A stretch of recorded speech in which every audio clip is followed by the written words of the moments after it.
Uncle Shawn and the Takeover legends, where the truth hurts, but also makes you Baby, laugh. tap in.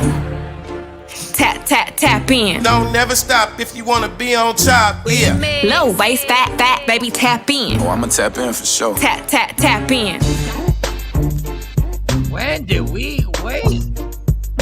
Go shine. Go shine. Ooh, wake you up in the morning. That's our intro. I know, but I don't see us on the screen. Like the intro. Right There's something wrong with my. It's waking you up in the morning. They can hear you. I don't see nothing. Hey. I'm gonna make you the whole screen. You see you? Yeah, but where's everybody else? I need to see everybody else. We right there. We right there. Oh, there you go. Good morning. Tricky. Thank Ooh, you. that wakes you up. Good. Good morning, Shawn Robinson, Kathy Black. Good morning, Shawn. Good morning, Kathy. It just scared me. I didn't know we was gonna see everybody or not, but that was dope. Thank you, Shawnee. Thank you. Great morning. Oh, yeah. Great morning, Shawn Robinson. Great morning, right back at you, goddamn. Suave. Hey, Suave. We got a hard ass beat. I almost rolled a blunt while that came on. I was about to what? Get it popping, fail this drug test on probation. Goddamn. All right. No, we're not doing that. We're not doing that. Michael Shawn the Takeover legend. It's a Monday. We are here. Jay Black, Shawnee Scott. We don't know where Sexy Mo is because that's just how this show goes. We don't know. We wish her luck. Reed Dollar said what up. Dog. Let's talk about this battle quickly. I watched it. We talked about it Friday. We talked about it Friday. I know, Jay Black. I know. We talked about it Friday. Me and Fearless Dr. Smith got into a big debate over.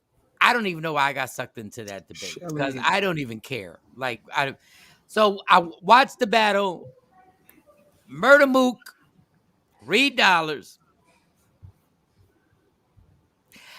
I don't even know why I debated Dr. Smith over this. I don't even know why I wasted my time over it. This was a waste of actual time. It was a waste of time. What? What do you mean waste of time? The whole battle was a waste of time. This is what I call, and we'll get to everything that happened this week because I know a lot of people don't even care about the battle. They don't even care about the battle. Forgot about it. My mom actually reminded me, so she was like, "Hey, I heard it so Friday. I watched it. Did you watch the battle Saturday?" So it looks like two people who cracked under pressure when the whole world knew they were watching. This is what y'all not built for.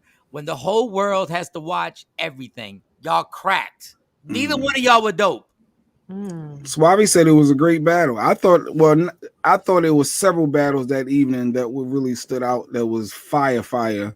But the main attraction, the Reed and Motor Milk, may not have been as entertaining. Y'all don't know what it's like to be the headline comedian. Y'all don't know what it's like to be the Mike Tyson of the pay-per-view. If I would have paid for that, I would have broke my cell phone. If I would have paid for that, I would have thrown a rock at my flat screen. Oh, wow. Y'all gotta be kidding me. She said Mike and the doctor was the great battle. Like you and you and Dr. Smith going at it. How about that? Okay, that's what Suave saying. It was a good. Okay. Suave, how about that? How about they should have paid for me and Dr. Smith going at it? Goddamn. Oh. That nonsense. Number one, it's in Houston. So they were making references during the battle that if you're not from the East Coast, you don't know. So when Murder Mook is making references on Philly lingo and saying easy, Houston don't know what that means. Yeah, what is easy? What is that? It's a Philly lingo. So it was almost being sarcastic after I finished rapping. After I finish, I say easy like that. It's almost like disrespecting Philly, but nobody gets it because they were in Houston. He made a reference to the George Washington Bridge. And I was sitting there going like, they're in Houston. Nobody knows. They thinking you talking about the real fucking George Washington. Yeah. I think Reed won. Look, yeah, he won. He was the better out of the But two. he wasn't dope. Yeah. Nobody was dope. Like, even rapping wise, nobody was dope. Even lyrically, nobody was dope. And it turned into, you know what the battles turned into? It turned into two pastors from a church. What?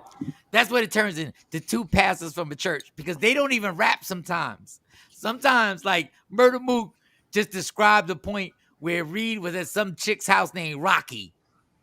This is a true story. Some chick's house named Rocky. And I guess her ex-boyfriend came over and flattened all 4 of his tires. This is how he said it. All 4 of his tires. And he called his people. Reed called his people from Philly and said, yo, I might not make it home tomorrow. You got to come get me. And they were like, where your guns at? He was like, in my car. Guns in the car. And that's what and they were all flats. It was the dumbest thing. He just tried to clown him like he's a punk. He got heat on him. But it's a true story, because he said, Reed, say I lied. Say I lied. And Reed never said he lied. So it really happened. Yeah. Shawn Robinson said Reed won. I heard there would be $100,000 for another battle rap contest. Yes, and God bless. God bless y'all. Get that money. I was like, you will never get me ever again. Ever, ever. Like, get these little white boys who'll be in the audience, but you're not going to get me ever again. It was like finally getting the girl you wanted, and she wasn't all that. Yeah. It was. And then, good point, action. Then when he came out the car, hold on. Let me talk. Hold up. Quiet down. He came back, and then the clock was to go ahead, and then I dropped your brain, and your brain fell on the ground, and the ground kept spinning, and it kept spinning, and it kept spinning, and then I kicked it with my left foot. With my left foot. What? Yeah, hold on. Let me talk. And then the tech, now you gotta know what the tech went blah blah. You forgot that one. Now what are we doing?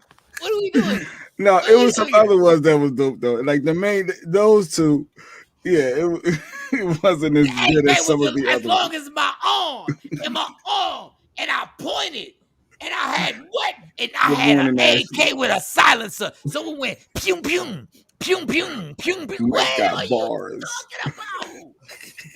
Mike got them bars. Good morning, Josh. It sounded like if you allowed church pastors to go crazy and they didn't have any limitations, and like church pastors could go there. Like, I was like, dog, y'all good. Y'all good. Like, stop. Hey, sexy boy, how you doing? How are you?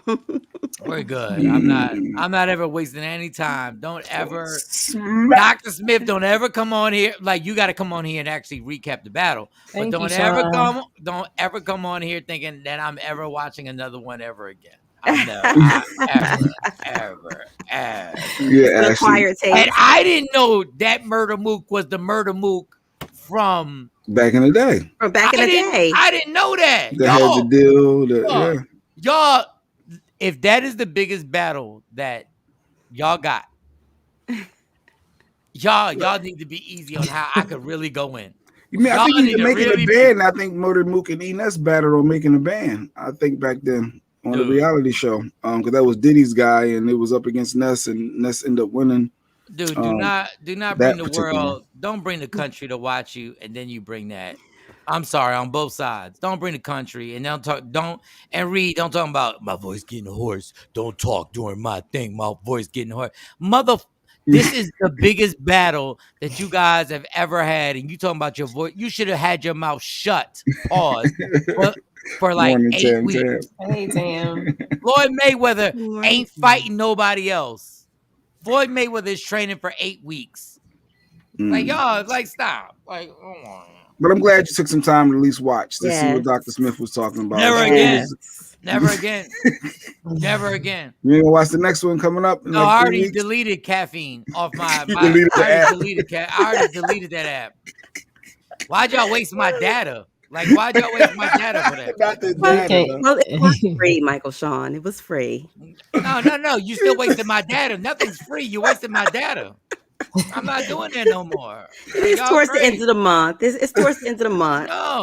Y'all interrupted all time. I got DraftKings. I got all types of, I got all types of stuff going on that I don't need no interruptions on my joint. I got Netflix on my thing. I got everything on my, and I deleted that immediately once I stopped. I don't want no advertisement coming through. I don't want no. These bastards have the nerve to say, "Are you okay with notifications?" I said, "Okay, I'll take notifications." No, I'm not taking notifications with caffeine. What y'all gonna give me? Disappointing notifications? I pressed that button right on my screen, and that thing started getting swollen. And I said, "Delete." Then it said, "Are you sure?" Yes, I said, "Effing sure, effing sure." See, you could have watched. You didn't want to watch Big Brother, but you took time to watch the battle. You should have watched Big Brother. I should have. You know what? Energy. You are absolutely right. Good job, Shawn. Big Brother would have been some quality programming. It would have been a bunch of dudes on stage. I'm like, yo, hold up. Why you interrupting me? Why you interrupt? Shut the what is this? What is this? This is a broke ass versus. It's a broke ass versus. Like, what are we doing? Like, I'm like, no, I'm never ever. That's why I don't like battles without music. It gets really corny. With music, you can at least get into the beats. Instead, with this, all you have is two guys just yelling at each other. But see, I like it without the music. My thing is, like, y'all gotta understand, when y'all the stars of the show like that, I don't need like bedtime stories.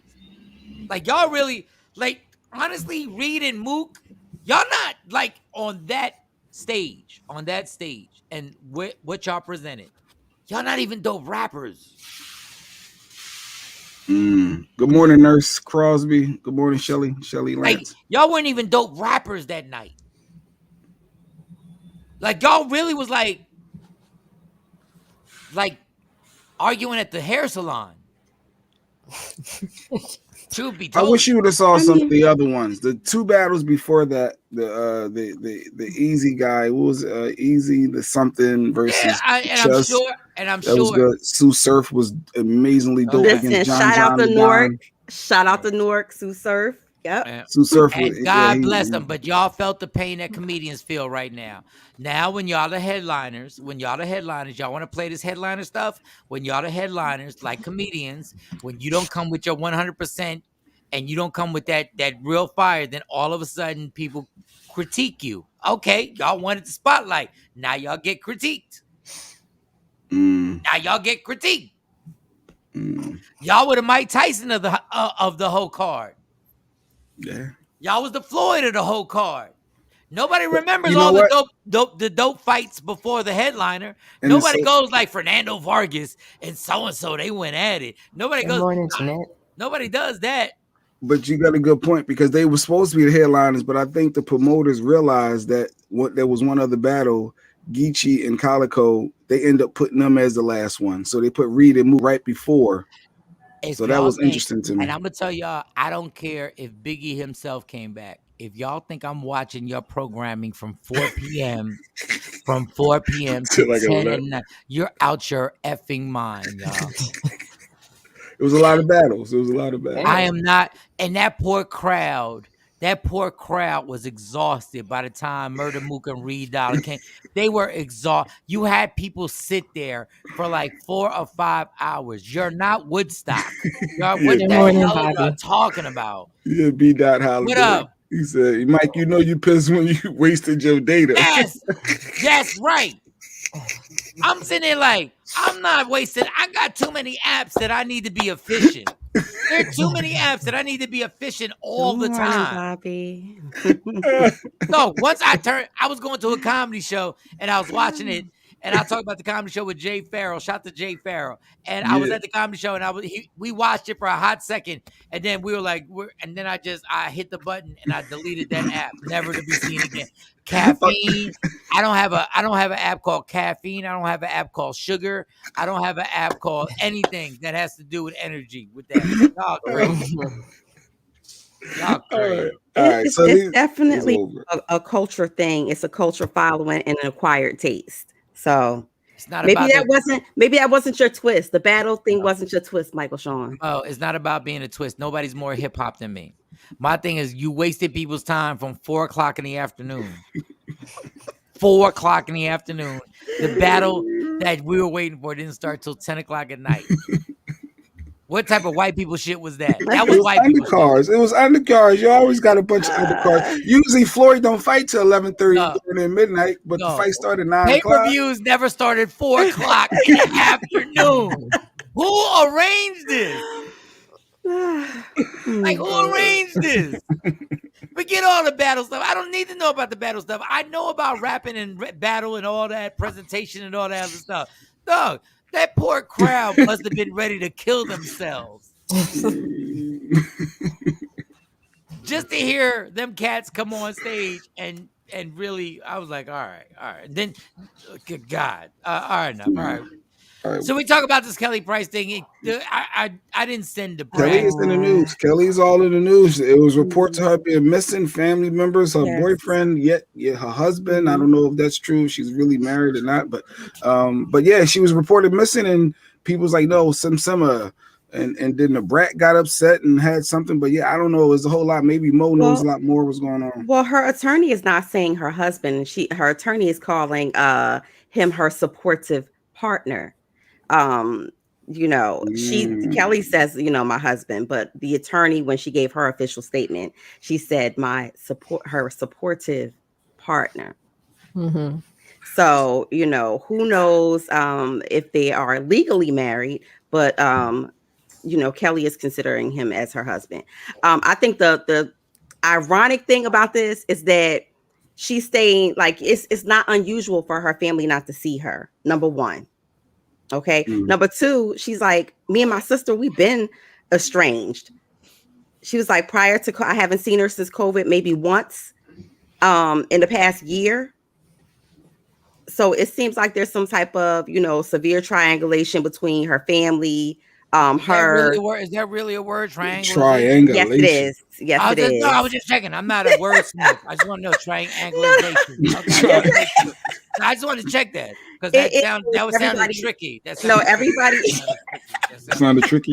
Yeah, everybody has it in their family, because we all have dysfunctional families and things going on. But it just seems like her sister has one story, the other, her family has one story, and then Kelly has her story. But for sure, it was very painful to watch her cry and talk about how she has to go on the road to recovery and she's not concert ready with her voice. And that's her bread and butter. Like, some people, they can sing and they monetize it.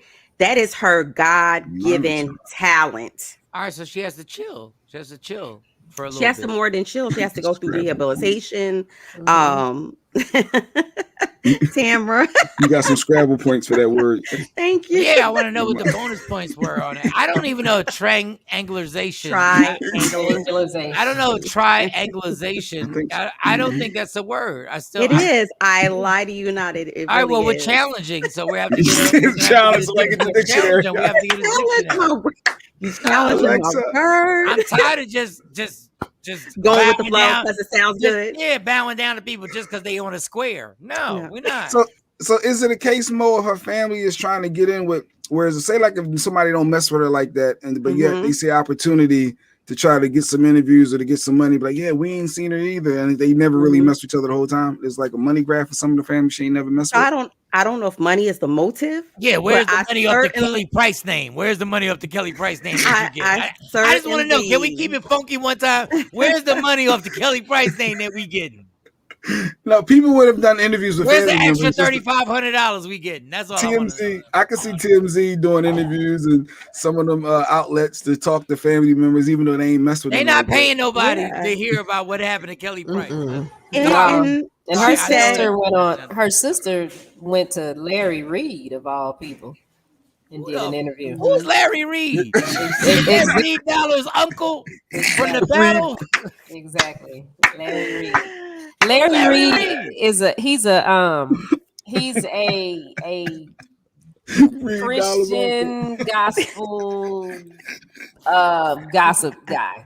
So he used to be a gospel gossip guy. Yeah, he used to be a pastor and now he runs this gossip column and he got a whole bunch of people and they pay him all kind of money just to talk about stuff. I'm like, wow, she went to Larry Reid? Wow. Hold up. Hold on, who went to Larry Reed? The sister. The The sister. sister did the The interview. sister went to. There's a church Larry Reed gospel. There's a Wendy Williams Larry Reed dude. Yes, and he exposes everybody in the Christian in the church world. Christian in the church world. Yeah, he and then he puts the videos up there if people are caught having, Extramarital affairs and sex stuff. How can we get this devil on the show? How can we get Larry Reed? I can reach out and see if he can we will reach come. out to Larry Reed? But yeah, he does stuff like 808. Y'all donate $8.08 because that's the prophetic number, and I'm like, we not doing something right. I ain't sending you. I ain't cash apping you my $8.08. $8.08, and then he'll say, "Thank you for $80.08." And we'll the $808. Hold on, I'll cash app him $10 right now. Let's. No, that ain't the number. That's not the. That's not the prophetic number. Follow the rules, Mike. I promise that hoe will take that $10. I promise that hoe will get Larry Reed on it. We need Larry Reed. I need exposure. Okay. Before I break my story on one of these pastors in this area. Oh yeah, I think we got the clip. My exposure. Yeah, what was Breakfast Club? What was the Breakfast Club? No, they said that Kelly priced the clip of Kelly talk. I think we got the clip as well. For when Kelly yes, spoke out. she's spoken out. Her attorney has spoken out as well. But one of the things I guess I'm not capturing is that her husband or her romantic partner had COVID as well. So she's like, she left her house, she said, because people were ringing her doorbell at all times of the night, leaving packages and leaving things at her door at all times of the night. And she's like, if you have COVID and your partner has COVID, who's coming to visit? You're not going to have visitors. So she said she has something called long COVID, that's the first time I've ever heard of that. She said she had long COVID, and I was like, is that like another variation, or God forgive me because I haven't had COVID, but laughing at that. She said that she had, it was like 3 weeks. That she had to isolate herself. She went to the hospital. She said that she was she died, that she flatlined, and when she woke up, came through, the doctors was like, do you know what year it is? Okay. Mike, jump in, Mike. We're not gonna talk about short COVID, Mike. We got long COVID, short COVID, long COVID, short COVID. I've never heard of long COVID. Medium COVID. She got the extra long, light COVID, the extra magnum COVID. I don't know what she got. Listen, magnum COVID. Listen. Was she vaccinated? So that is what they're leaving out. The attorney has not addressed whether or not she was or she wasn't vaccinated. And I don't care. I'm not pro-vaccine. I'm not anti-vaccine. I'm just saying if you weren't vaccinated. Yes, and I think that yes, and I think that that's what somebody she meant. She just had extended. He meant long hauler symptoms, maybe. Long hauler symptoms. That is, but okay. What are long hauler symptoms? Nobody fucking knows. Sorry about the F-bomb early. Nobody knows, but I think she meant long hauler symptoms, maybe. I don't know.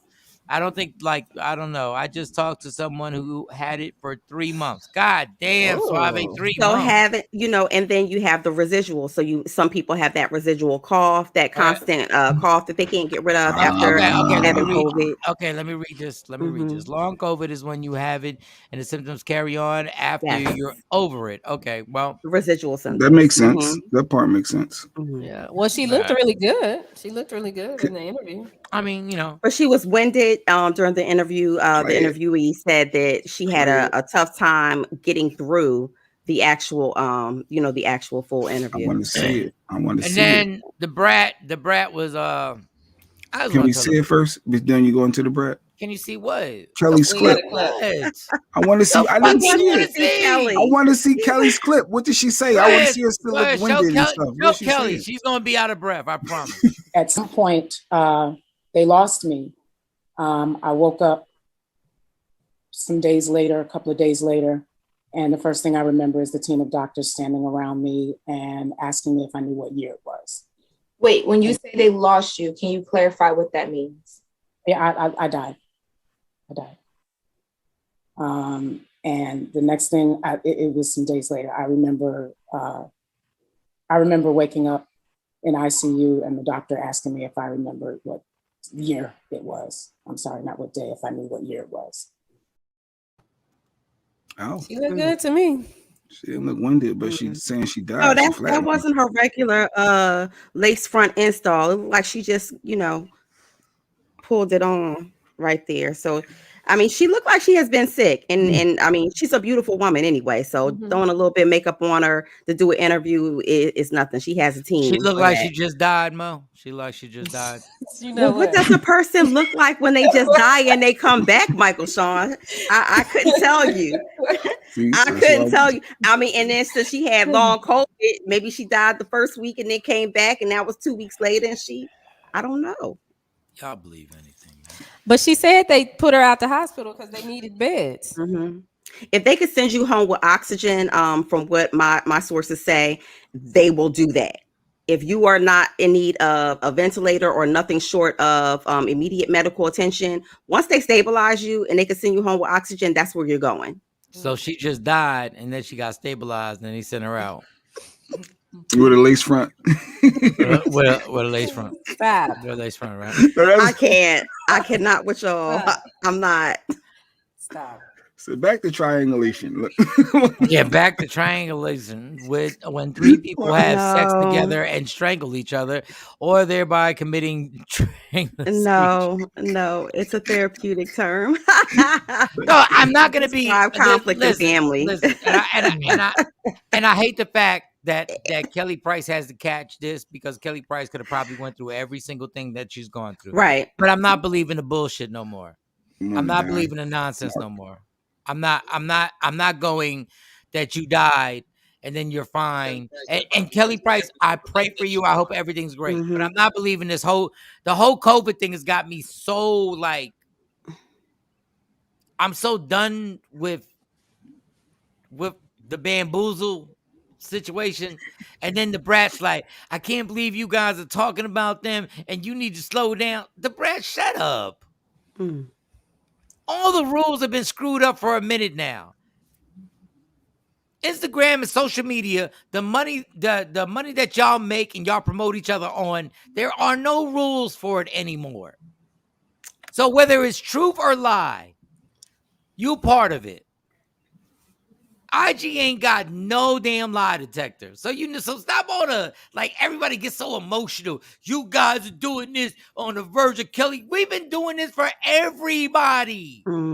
Nobody's there. You know how many celebrities are being lied on, or how many people are being lied on? You're not special because your girl got lied on. That's IG. We opened this demon. There ain't nothing you can do about it. If somebody says you did something, it takes a reversal so that hundreds of thousands of people can be like, oh, they didn't do it. Good morning, kings and queens. What up, Stacey? Good morning, Stacey. Hey, Stacey. Don't complain about social media now, because your radio station's promoting on social media. Everybody's making money on social media. It's the devil. It's the devil. There ain't nothing you can do. A lie can be told every second on here. But I think the Brat was upset that people that Kelly confided in were speaking out, and then there was others that were just trying to get some notoriety off of that. And when did that change? When did that change? Oh, how am I muted? No, I hear you, Mike. I hear Mike. Okay, I can hear you now. When did that change? When did that become something new? When did that become something new? People post a pic in a minute. So RIP. Oh man, we're gonna miss you. Or yeah, they do. They speak out. It's what it is. Everybody trying to act extra mad over it. That's why the one thing I respect Jay-Z over is that he never got involved in this nonsense. Ever. That's when Jay-Z showed he's bigger than everybody. He never got involved in this with social media. Never. With the responding with every. No, he's not on it. Oh wait, hold on, got a page? I never even paid attention to that. No. Yeah. He did have like a Twitter account with like he was following one person at one time. Good morning, Jacqueline. I never even like noticed Eminem doesn't post anything. It's nonsense, dog. We opened this. We as a people they knew if we wanted attention, which we all do, they created Instagram. And they created Twitter. And they created Facebook. And they got everybody on it. And there were certain people who knew what a scam this was. Don't get mad at something. You can't get mad at something that you profit from. You can't get mad at the Brat at something that you profit from. You can't get mad when it goes backwards for your girl. You can't. Because there's plenty of stories that you reported that went backwards on somebody else's family. Yes, and family members are going to come out the woodworks all day long. All day long they coming out because there's a platform for them to come out on, and everybody gets attention and possibly some money. And then They it said also something about brings Nikki Gilbert. Something about Nikki Gilbert said, "Well, you want to hear more about it? Click the link in my bio for my podcast or something." She was right. They do that all the time too to get more traffic to their podcast. But I think the funny thing is that her sister, who, of course, Kelly claims they've always been estranged, and she said the last time she saw her was at her mother's funeral a year ago. So my thing is, it's funny that she's the person who's most concerned, it seems like, and the person who is running to the media like, I don't believe it. I don't believe it was COVID. Something's going on. Where's my sister? Don Page said, "So is she alive or what?" Like, she's alive. Yes, she is. She's a clone. She's a clone. They cloned Thank her. God. She got that long COVID. She's alive. Her lace front is popping. She's back. She flatlined, but she's back. She's here. Allegedly. Well, I mean, but the thing is, when you're in the hospital like that, like they said, the report said that the hospital called the family to let them know that she had been discharged. So if her husband was her husband, then that's because they won't talk to you if you're not family. They ain't not family. No information. And I get it. Sometimes you don't want to be bothered with people. But when you sick like that, at least just say, all right, hey, I'm all right, I'm good. But I'm gonna need y'all to just chill for a minute. Just, let me do me. I think, that could have at least been done, because the sister was like, we haven't laid eyes on her. We know that the attorney is saying this, but we haven't laid eyes on her. But Kelly is saying she ain't laid eyes on me since my mama's funeral. So what at the now end all of of the a day, sudden, why? At the end of the day, that's still her sister. So even whatever they done fell out about, like, they both said they lost a lot of people in their family this year. So even if they are upset with each other, I don't know. I don't have no sister, but I could imagine that if I thought something was wrong with my sister and I felt like, oh, dang, my sister might be dead and I'm going to be the last one, because that's what she was saying on Larry Reed. Then, all that go to the side. Yeah. That's what happens when our families be messy. We be messy. We just be messy. Dysfunction is real. And dysfunction. And then everybody want to jump up and want to be in front of the camera and they want to call Larry Reed. Yo, Larry Reed, I don't even know who this mother is. And so, of course, I'm gonna call Larry Reed the gospel God. But she knew. And what part of hell you going to, Larry Reed? You're doing gossip on people in the church. Larry Reed don't believe in God. Like, real talk. Larry Reed is going to the hottest part of hell. Larry Reed, you are really gonna do that. That's what you're gonna do. But God bless you, because I like it. But you know what? Now her sister's got her 15 minutes of fame on this. And now, of course, once everybody knows Kelly is better, they're going to start digging into her family problems and her issues. Like, well, why aren't y'all speaking? What happened between y'all two? And that's going to give the sister the gas and the smoke to go ahead and start talking about Kelly. Watch what I tell you. No, because Kelly Price ain't that big. Oh, in the gospel world, in the play world, she is. No, Kelly Price. She is. She'll be on Larry Reed. She'll probably be on Larry That's Reed. just stealing Larry Reed. Well, she might not be, because Larry Reed is kind of messy. It's messy. This is Larry but all Larry Reed is all Larry Reed is doing is exposing a hot, messy mess in the black church. That's all he's doing. That's all he's doing. Yeah. That's all he's exposing is a hot mess that goes on in that damn church. And that's why I laugh at it, because y'all pastors been running around acting like rappers and then talking shit about rappers. Well, there's Larry Reed. Oh, that's Larry Reed. Absolutely.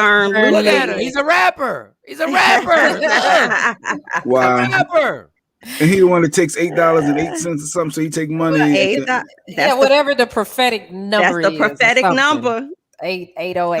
So Mike, if you send $10.20, you better get ready to send the other $6 or you ain't gonna be blessed. Send $100. He take it right there. Larry ain't nothing but a hustling, scamming dude, just like the rest of everybody in this world. Man. Yeah, well, I'm about to go hustle and scam the crossing guard, and I'll be Jesus, my God. Listen, Shawnee, you got my favorite color on today. You got my sorority colors on. I have not. Well, I got on AT&T colors. Yes, yes, that too. But I mean, nothing against the lovely ladies of Zeta Phi Beta. Well, bring some snacks for the crossing guard, because that's something like you should have made some snacks. Some baked. What do you mean? Yeah, but we're not. He can't just knock you down like that. You got to bring him some snacks, some bakeries and stuff like that. Something like bring him something close to his stomach. Like real talk. Like you look very nice, but bring him a honey bun and an orange juice that you could honey bun and orange juice. He can't knock you down while he crossing kids across the street, girl. You got to give him something to nourish him and stuff like that. Got to give him something to nourish him. So honey bun. Something that you baked. Don't listen to Mo with the honey bun. Girl, warm that thing up in the microwave. He ain't gonna be able to tell if you baked it or if you pulled it off the shelf. You know how we do. All right, girl. All right, go out there. We'll see you when you get back. Shawnee Scott. All right, what's next, Jay Black? Shawnee, be back. Something we didn't talk about Friday that we were supposed to. Well, first we got to pay off the stupid dummy of the week. Who was the winner officially for last Friday? And then I don't know, the Chipotle girl. Me and Dr. Smith got into it. The Chipotle girl she won for Super Dummy of the Week. She gets nothing. Yes, she pulled the gun out. Yeah, she pulled the gun out. And pulled the gun out. I even forget. Like, I wish I could lie. Like, I even forget what she do. She pulled the gun out on who? They was taking too long. Yeah, she was in line waiting for the food. And then they said, "Oh, we got to close because we short staffed due to COVID." And then she got upset, pulled the heat out, said, "Y'all gonna give me my burritos." And she needed her burrito bowl. Yeah. So she won with extra beans and extra chicken, because y'all know y'all be stingy on the chicken. I wonder if she's one of the people that if the cops came, never mind. All right, never mind. All right. Then something else that was in the news over the weekend, actually Friday, right after we got off, was the gorillas. It was some monkeys doing what monkeys do in their habitat. They were gorillas. Stop calling them monkeys. Wait, there's a difference. All right, slow. Stop. Slow. There's a difference. Gorillas are gorillas and monkeys are monkeys. Just like Puerto Ricans are Puerto Ricans and black people are black. When we get canceled. And Dominicans are Dominicans. We'll get canceled because we didn't call them gorilla or monkey. At the Bronx Zoo, everybody was there at the Bronx Zoo. Bronx Zoo is an amazing zoo, even though I don't go to zoos anymore. I'm against zoos because zoos are nothing but prisons for animals. But they are. They're prisons for animals. That's what they really are. But in the Bronx Zoo, all the families get around, and when you get around the gorillas, everybody gets around because gorillas act like human beings. Yes, like gorillas have trends of human beings, and you're like, wow, they really are. Gorillas might actually wave at you. So there's a male and a female gorilla, and when you first see this video, you're gonna see that everybody's like, oh my God, he's about to kiss her. It's crazy, but he doesn't kiss her. He actually goes down on homegirl. And here's the video. I mean, it was from last week, but here's the video. Oh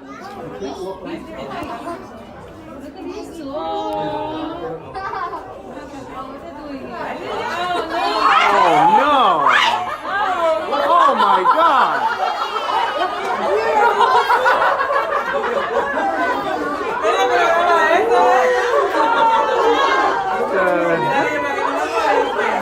Oh no! Don't look, Josie.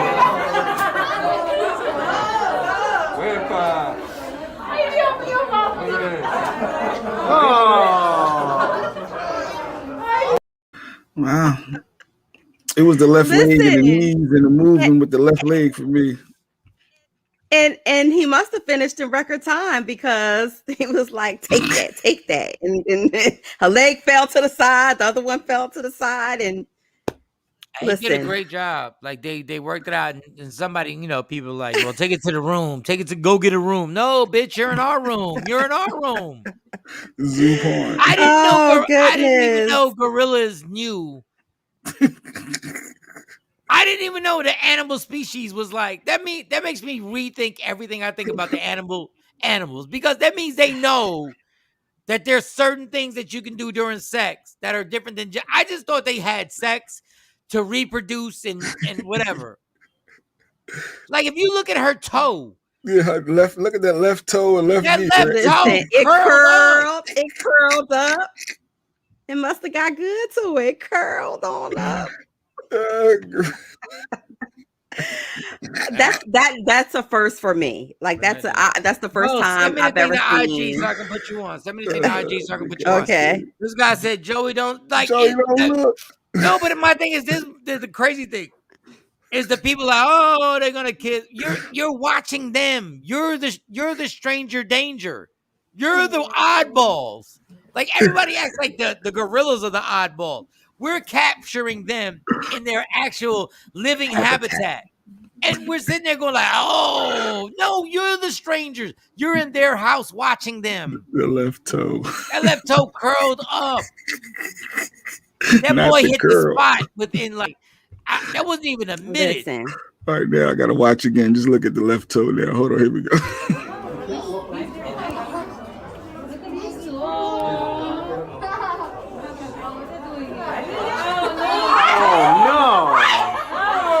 Oh my God!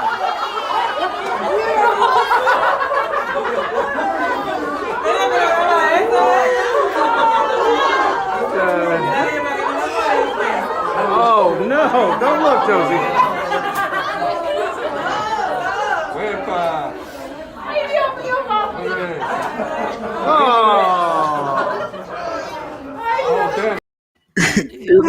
He said, "Get on out of here." After and then don't you hear the father say, "Don't look, don't look, don't look." Sorry.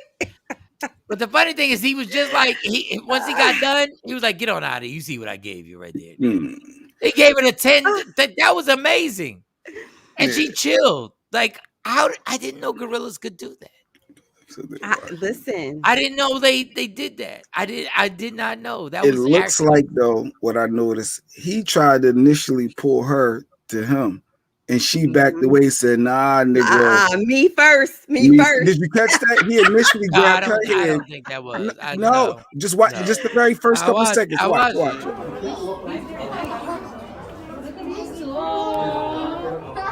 See, he tried to pull her in to him. See? And she backed like, ladies first. Mike, you didn't see that. Watch the pull.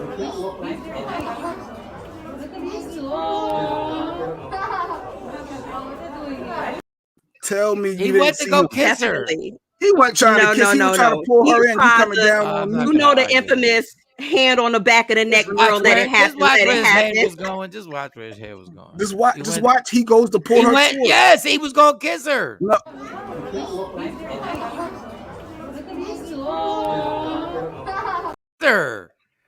No, he wasn't. No.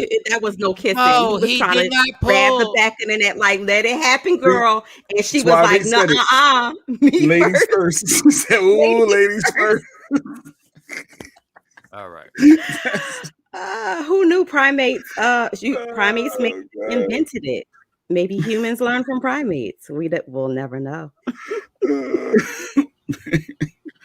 Y'all be making stuff up.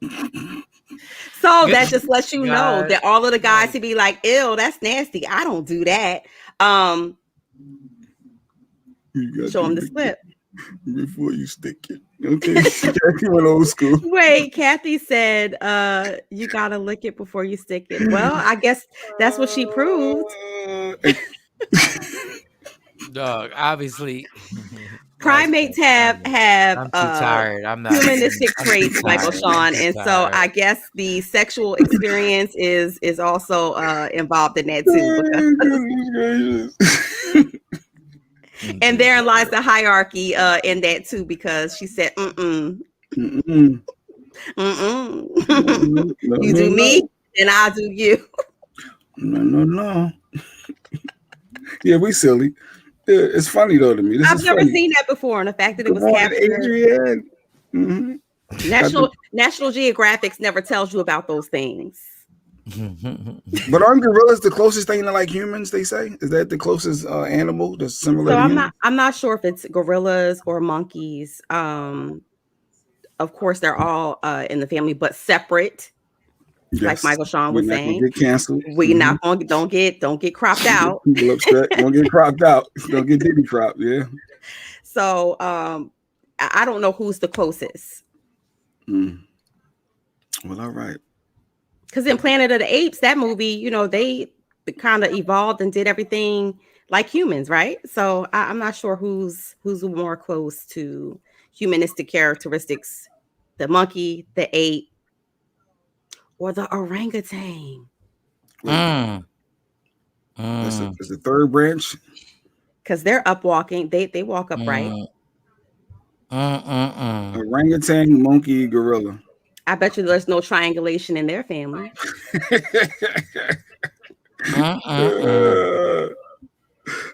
Mike, like, can we move on now? Mike, like them gorillas getting it in.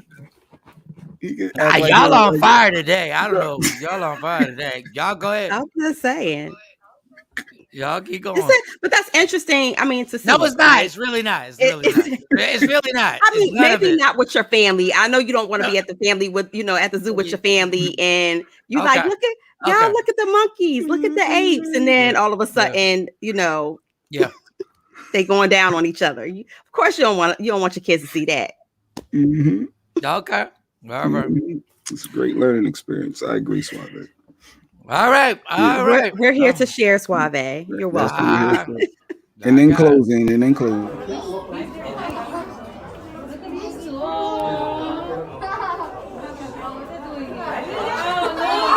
All right, there we go. And we saw it for the last time. She put her hands on his shoulder and she went to put her legs on. I'm sorry, it's the motions for me. I didn't even see all that, but okay. It's all of the contact for me. I mean, for those on Instagram Live who can't see it. What did she do? She put her hands on her? She put both of her hands on his shoulders. Pause. And then one leg fell to the side and the other leg, it looked like she was trying to put on his back. Wow. Oh, just want to get a little arch.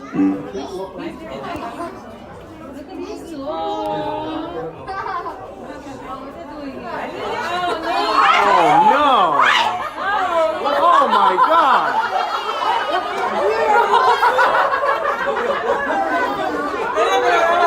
She started gyrating. Okay, all right. You got all right. Enough, y'all. Enough. Y'all have bored. Enough. Oh,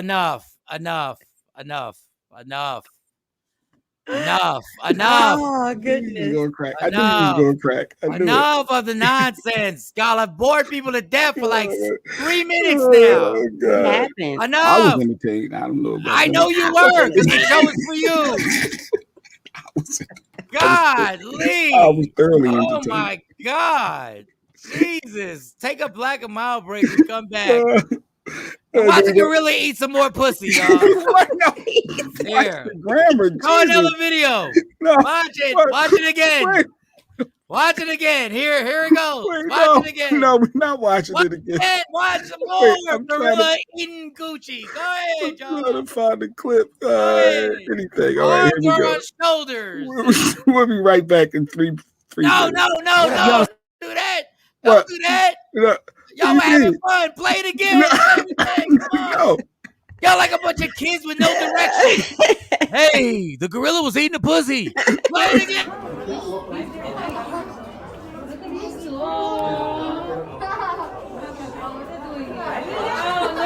Oh no! Oh my God!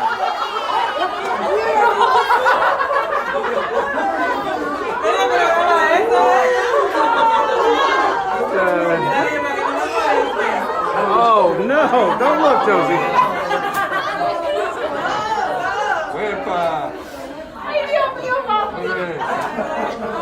What up, y'all? It's Michael Shawn from Michael Shawn and the Takeover Legends. And just in case you missed the show, check this out. So everybody thinks talent is this guy, this jolly guy that just like, it's all good. You could say whatever you want to him. Until one night I saw him at a comedy club. And I'm not going to bring up the comedian, but somebody forgot talent was 6'6" and said something crazy. And Nobody realizes I saw talent leave the comedy club and chase this dude down. I'm not saying no. Wow. I'm not saying no names. I'm It's saying okay. I choked him too. You can say it. Franz. No. Can you please tell the story on why you rushed out? First of all, it was one of those nights where the radio hosted a midweek show at Caroline's on Broadway. Right. And it had about, I think Ed Lover, somebody was hosting, and it had 4 or 5 comics. So I left a show, and I knew you guys were over there. So I was like, I'm going over here. I got time. It's early. I'm going to sit in the back and enjoy the show. Mike Shawn's on the show. I didn't even know Franz on the show. I just knew you was on the show. So I go sit in the back at my Heineken, and I'm enjoying the show. And then they bring Franz up next. And I'm sitting in the back, and he's doing good, and I'm enjoying Franz. And then out of nowhere, I watched him segue into my bit. Totally stole my shit.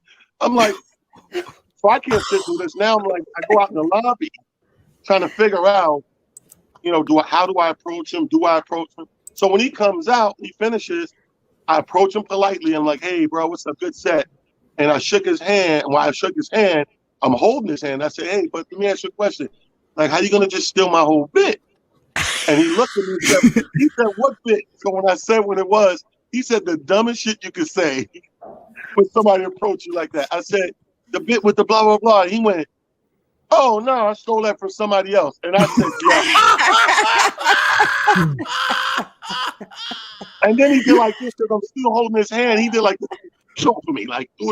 So he's getting loud, takes his shirt off, security's coming over. So I smoothly go to the bar so they don't know it's me, because I don't want to ruin my whole little connection with the club. Right. So I'm just going to watch him. When he left, I left. I went around the corner, bro, pushed him down the little train thing, and I was trying to get him to fight me, but he wouldn't fight me. So I got frustrated. I just started choking the shit out. I just started. And if it wasn't for a couple of comedians passing by, it was the funniest thing, because you choked somebody. They start peeling one finger at a time. Get off him. Get off him. I do an interview like this about in the middle of the pandemic, like maybe 4 or 5 months in the middle of the pandemic, with Spanky Hayes from Wildin' Out, and he asked me the same thing, right? So I guess it aired or whatever. So 1 o'clock in the morning, I get a call from Franz. And he's like, I was like, hey, I forgot all about it. He was like, hey, I said, what's up, Franz? He was like, yo, you choked me? I said, what? He said, you choked me? I seen an interview. You said you choked. I said, oh, yeah, I choked you, Caroline. He's like, nah. Again, another stupid response. He said, you choked me at Caroline? He's like, nah. I said, you don't remember that? He said, nah, I remember you choked me somewhere else.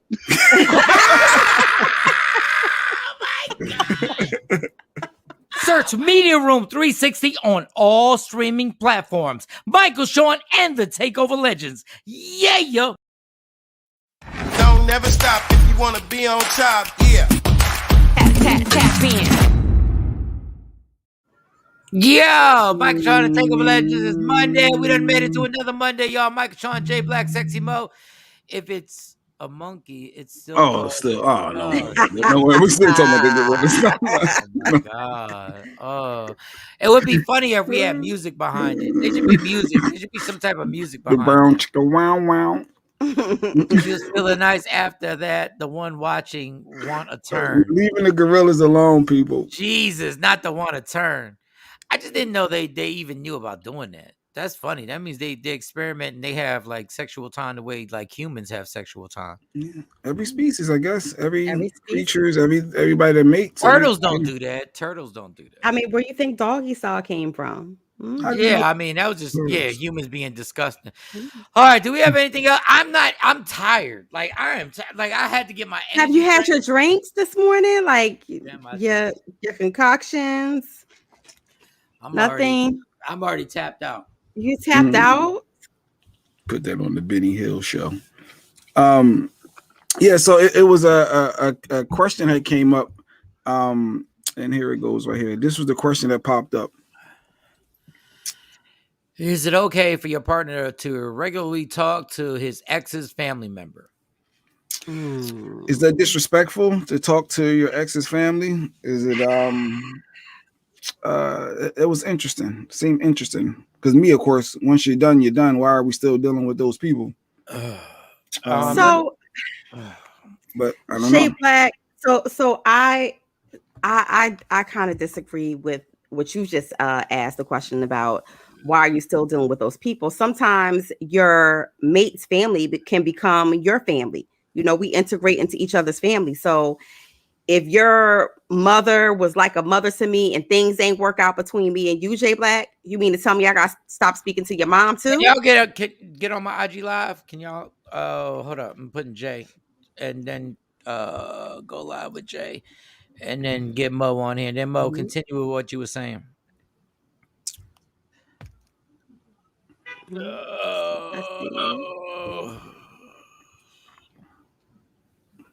Don't ever stop if you want to be on top. Boy, I know it's popcorn and coffee time. Yes, it is. Yes, All right. is. So for the IG, the question that Mo had wanted to dispute was, is it okay for your partner to regularly talk to his ex's family? Yeah. And Mo was saying, I mean, sometimes we integrate into and I sent a request. You're still not. I'm still outside the club waiting. All right. Still in the line. You can't even get in. I can't even get in. All right, go ahead. All right, here we go. You'll be in. Go ahead. Go ahead. Say what you're gonna say. So no, I was saying, you know, sometimes, you know, when you're dating somebody and, you know, y'all join families and their family becomes your family, their mom loves you, but things don't work out between you and the person.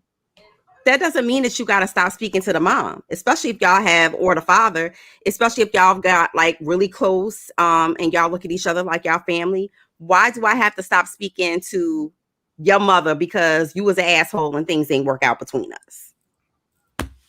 Go ahead, Jay. So even Sean Robinson is saying, Mo, you will cause confusion for the new person if you remain friendly. It's very confusing. If I'm that guy, I'm your dude, and I know you're still talking to your ex's mom and cousin and sister, and my thought is you're staying close to them to be close potentially to make up with your ex, or like you want to rekindle.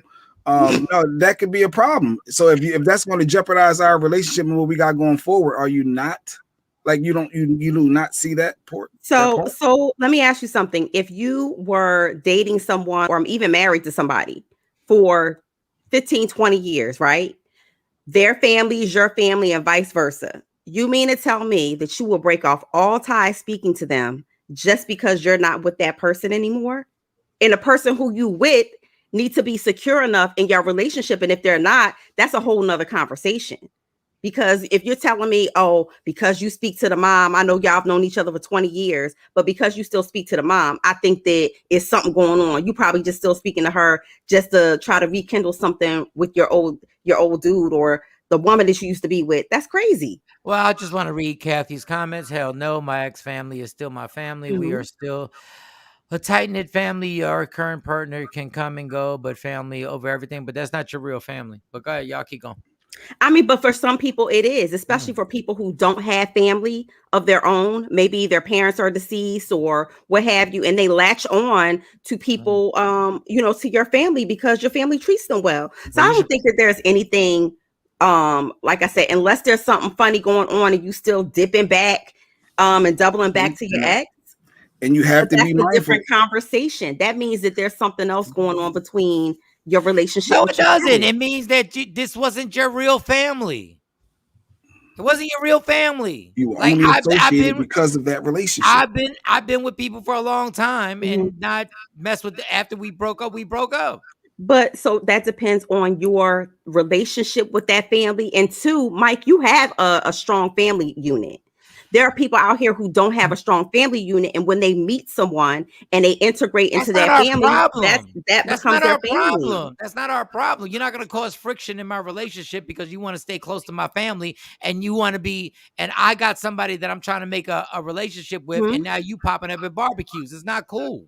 So I think that's a matter of boundaries and having some type of boundaries, but I don't think that you should cease the relationship or end the relationship totally. I think there needs to be a conversation about, hey, me and my new girl, going to be here at the cookout for the family reunion, and I'm going to need for you not to go. No, you can't come to Thanksgiving. I don't have to make boundaries on my goddamn family. It's my family.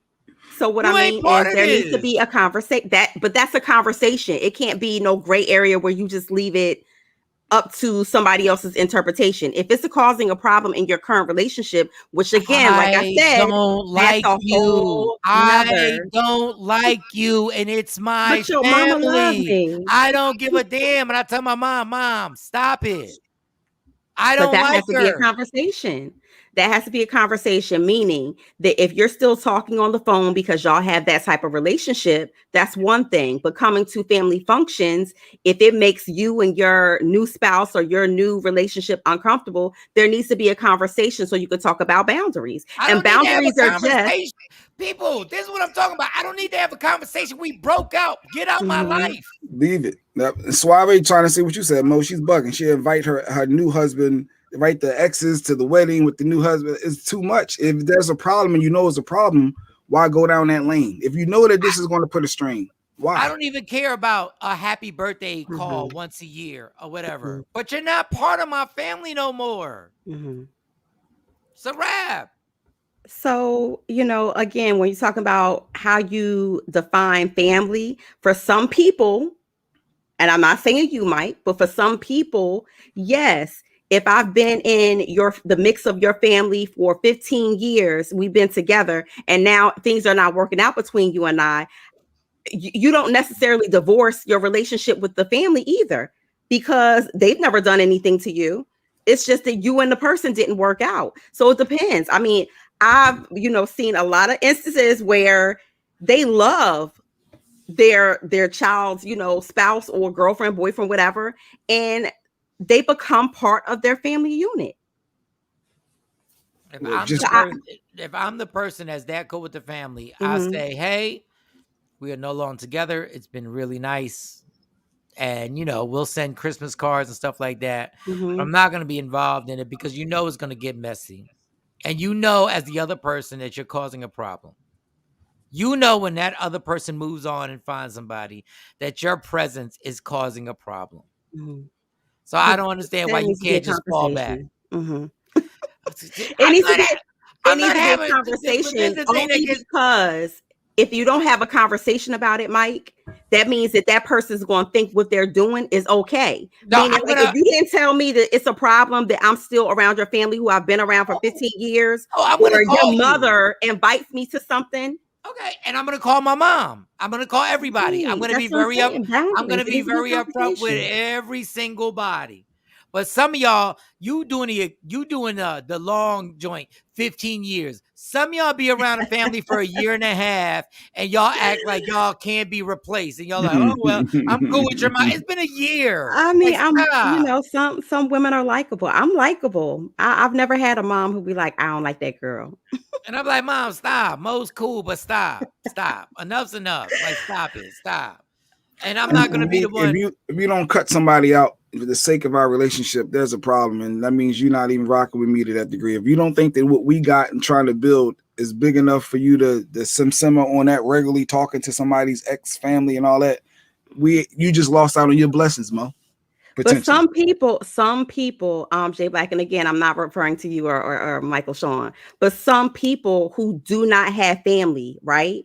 And you introduce them into your family, and there's an immediate connection or immediate soul connection with your mother, or maybe she's never had a daughter, and this girl starts to become like a daughter to her.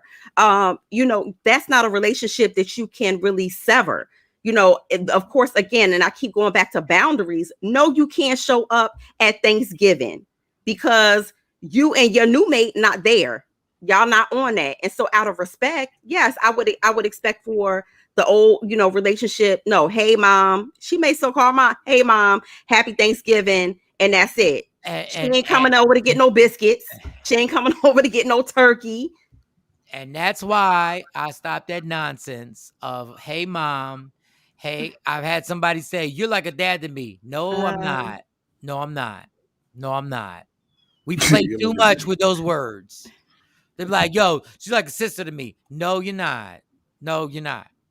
Like, but stop. you can't put those parameters on extended relationships. And what I mean by I that can is put that. you can put boundaries. Yes, You I can put boundaries for when you're around. Yes, But and this is why you don't bring nobody to your family. This is why you don't bring nobody to your family. now This is that why you don't. I agree on, Michael Sean. I agree with y'all, you. And y'all be clinging records. Y'all be clinging on the families because y'all want to cause problems for the dude or the female. Dudes do the same thing. It's okay to say Merry Christmas and send a text message or a phone call. There's no reason for you to be calling an ex's mom or dad all the damn time. Like, y'all But if that's the wilding right nature now. of your relationship, so you know what? So I'll give you one. Real quick, Lady Q, do your mom talk to your exes or something? Do your mom talk to your ex? That would be a problem. I don't know. What is she saying? It depends. I don't see my mom completely cutting anybody off. So your mom talking to exes? I mean, I'm curious. And so, go ahead. And so but to Lady Q's point, it depends on the nature of the relationship, and it depends on, again, how your mother, if that's the case, if your mother and your ex-girlfriend, if they were tight like that, if they had that special bond outside of you. Because we're no longer talking about, oh, I only like her because you brought her around, or I only like her when you bring her around. You're talking about a relationship outside of talking about y'all. So if you got a relationship with her, I don't think that it's right for you to say, because we're not together anymore, you can't love or like this person. Sure. All right. I could reach through this. If I could reach through the square and do like this to you, Jay Black. Good morning, all. I'm late to the conversation, but if my family likes you, it's a big deal. And if we keep them, we don't care if you break up. God bless y'all. That's why I don't bring these hoes around the family. No, but to your point, Michael, but see, and I agree with that, Michael Sean, because but wait, because you go. Listen, let's be clear. There's a certain protocol. If you're an adult and we break up, I'm not going to overstep my bounds and keep calling your mom and dad no matter how close we are, because that's called being grown and understanding your boundaries and understanding that, you know what, this has been great. I will call you and say Merry Christmas.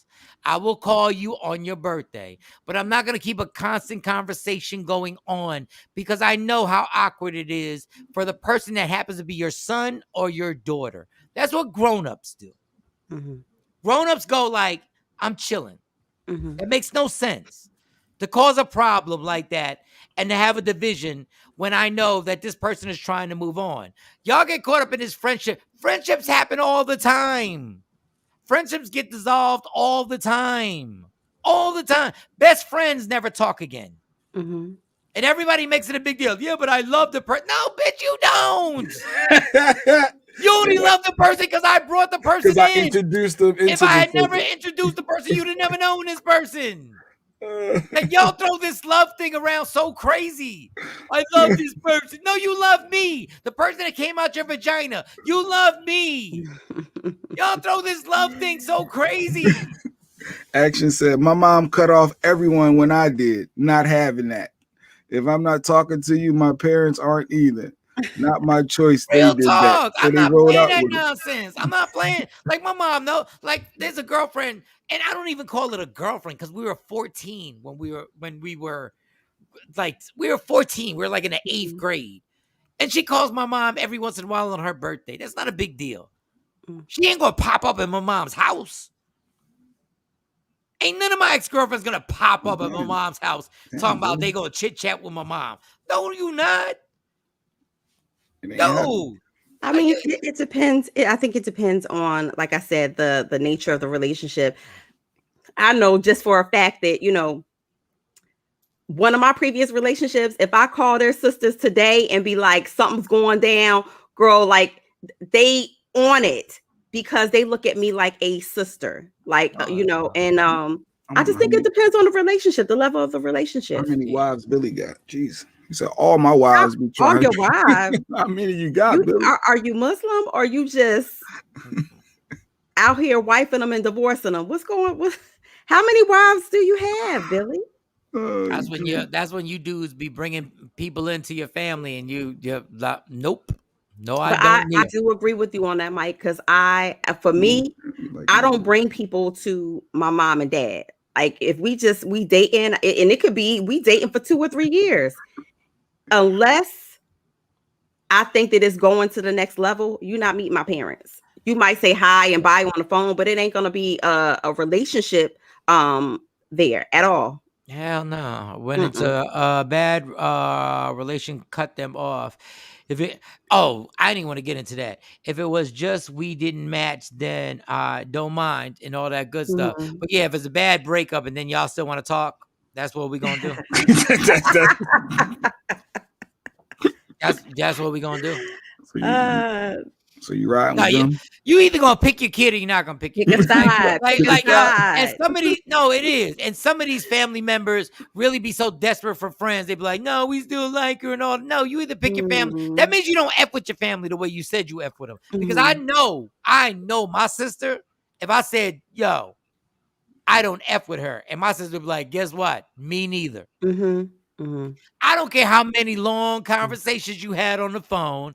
I don't care how many talks y'all had. My brother don't F with you, and neither do I. Please don't use this number ever again. Oh yeah, if it was a bad breakup and something like that, absolutely. But if it's something where you was dating somebody, Mike, and y'all just didn't mesh, and she was integrated into your family, certainly, I don't think there's anything wrong with Man, action we're on the same page. Right. This action was like I was married. Y'all talking about boyfriend and girlfriend shit. It could be for marriage too. You're not even talking about real. No, bring it back. Bring it back. He said I was married and didn't really talk to the in-laws when we were married. Damn sure didn't call them when it was over. When we're married, you're not talking to my ex-wife. You're talking about a girlfriend. A stinking girlfriend. Not the stinking. Don't nobody give a damn about a girlfriend. Billy's on number 3. Okay. Yeah, sometimes we've been married 3 times. Billy. Fiance count is high. Big shout out to you because you know what that means. Billy, stop proposing to people, dog. What are you doing? He's not scared of commitment. No, stop proposing to people. I'm in the same boat, Mike. You can't do that. Like it happens sometimes. You learn. Stop getting drunk and stop drinking and smoking weed. You propose to that many people. God damn, I've never proposed to that many people in my life. It get good. It must have got good to Billy. And I don't care if that vagina is a water fountain. I'm not. Marry me. No. Maybe he's met a lot of Niagara Falls and just wanted to commit. Niagara Falls is just Niagara Falls. Stop it. I don't care if the vagina was a water fountain. I don't care. Y'all all be thinking that vagina can get somebody married. No, it don't. Sometimes. Marry me. No. What? You gotta be kidding me. I had the same marriage is forever. This fountain will slow down. All of a sudden, you'll get used to the fountain and be like, this is just a fountain. A trickle.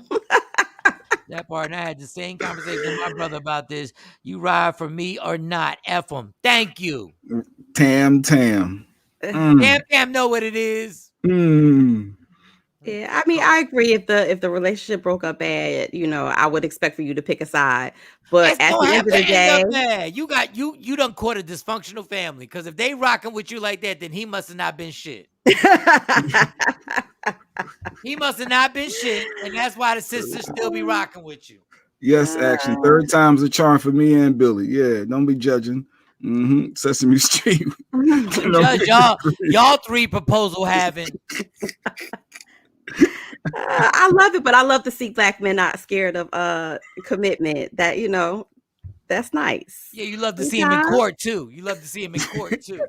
Billy said, "Mike got a point. The drunk proposals are the devil. I love you. Let's get married. Don't do it in Vegas." A woman can know that you're drunk. A woman can be dead sober. And if you say that while you're drunk, this is why women, y'all kill me. Y'all know the dude is drunk when he's saying it, and y'all take it. And y'all be like, you said you were dead sober drinking Diet Pepsis. So you know ain't nobody want to marry your ass.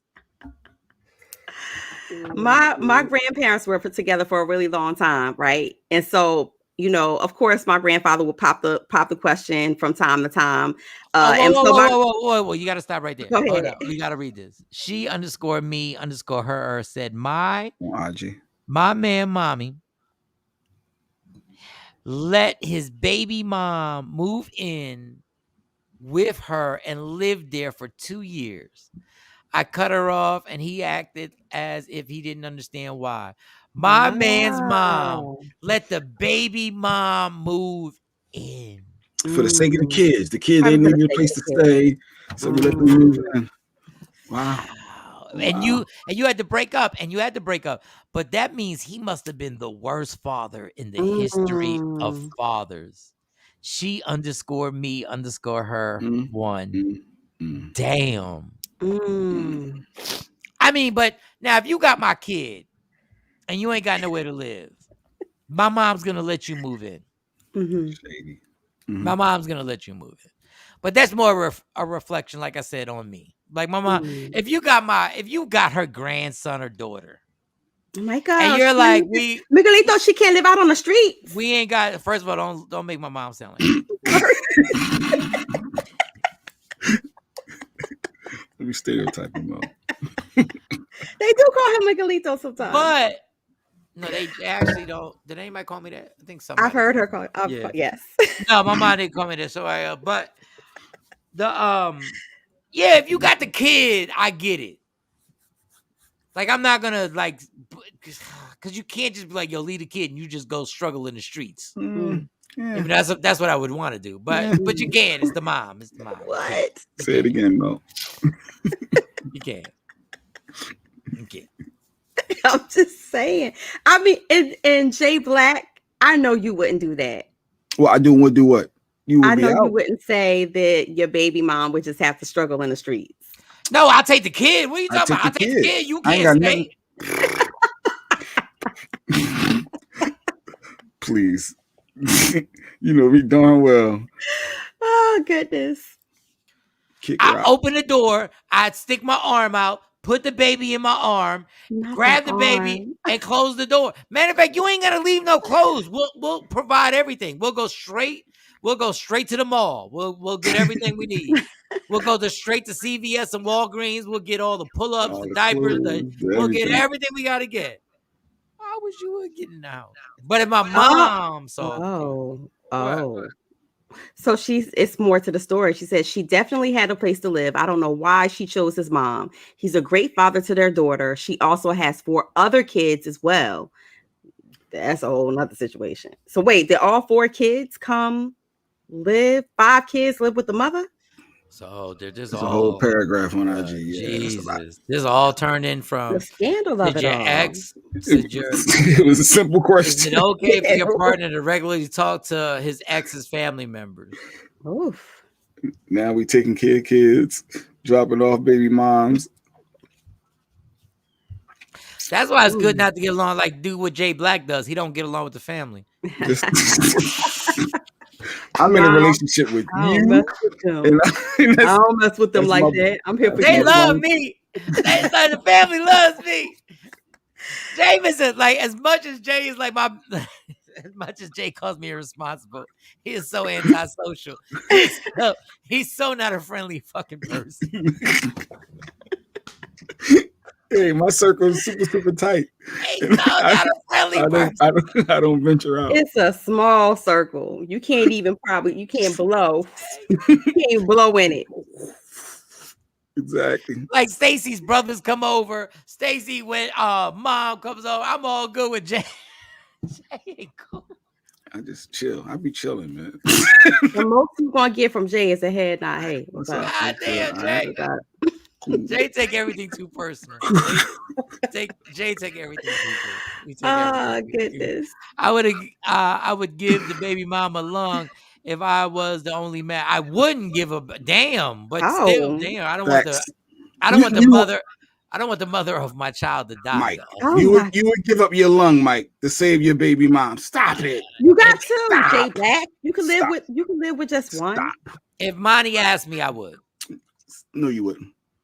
Dog is her mom. You start saying, well, what's the complications and the high risk? And you come up with a reason not to do it. You would not, I got asthma because of my asthma. Mike, who you fooling? Who you talking to? No, it's her mom. It's her mom. Wait. It's her mom. I cannot. Whatever. You're so full of it. I'm just not. How am I full of it? You Like if my daughter came up to me and said, "Mom's gonna die, and you're a match for the lung. Will you give the lung?" I would give the lung. I can live on one lung. Yes. It's her mom. What type of animal are you? Right. J Black, you're savage. You're not doing it. No, no, J Black, I'm looking at like you. You're talking to someone that don't know. You're not giving up your lung. Jay, You're I'm not gonna allow her mom. It's not on daughter. you. It's not your responsibility. You're going to come up with a bunch of reasons why and how. It's not your responsibility. I'm not. I don't have to lie about this. You're not the only lung available in the world. You're not. You don't want to jeopardize your situation being taken away from your other family member, your other daughters, and you're not going to do it. You're going to come up with a multiple reasons. Hey, you're not going to do it. I'm telling you right now, I would do it. I know. I'm not gonna let my oldest daughter. It's her mom. I'm not. It's the person. It's her I'm mother. not having no major surgery jeopardizing your life. No, you could be supportive. You could be. There's other things you can do. You can help try to find someone that donated or someone. They got other donation options out there. But you're not jeopardizing your livelihood. Jay, I'm a dad. I'm not gonna sit there at a funeral with my daughter, with her mother, knowing that I could have saved her. No, I'm not. No, I'm not. I'm not sitting watching my daughter suffer because her mom's no longer here because of my selfish needs, because I don't want to give up a lung that I can live with. I can live with one lung. There's tons of people who live with one lung. There's tons of lungs out there too. No, you're literally sitting there going like, Everybody's I'm gonna watch my oldest daughter's mom pass away because I'm not gonna give up a lung. Okay, all right, you can flip it to make it sound like this whole. I'm not flipping nothing. Okay. You can make it sound like that. I'm not.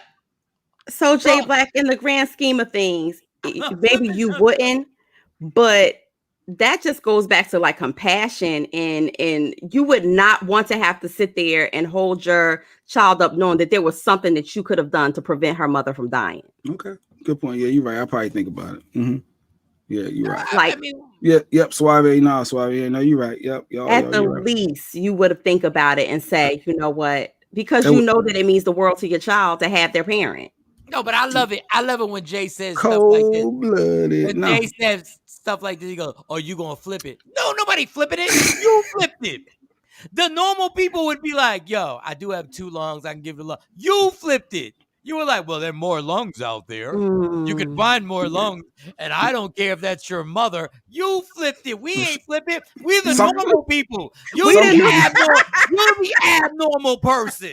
Some people would say they should have thought about all that the way before they treated somebody in certain ways. Some people may say that. They thought they were gonna have lung cancer. Like, what?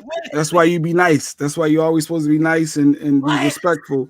You never know when you need a lung. J Black, you are heartless. You are heartless. He's just reaching for stuff now. He's just reaching. No, I ain't reaching. I'm just saying that's what some people may say. You're just reaching for stuff. That's like if you were mean to doctors, then you fell off a ladder, and he'd be like, "Yo, you should have thought about that before you fell off the ladder. Before you were mean to doctors, Jay, because you need your shoulder looked at now. You should have thought about that." Like, come on, it's your child's mom. You got to. It's not like just asking for like, if I take the liver out, I die. You take you're gonna think about it. J Black, you never cease to. What action says Team J? The kids will never know. I'm at the funeral. I wish I could have saved her.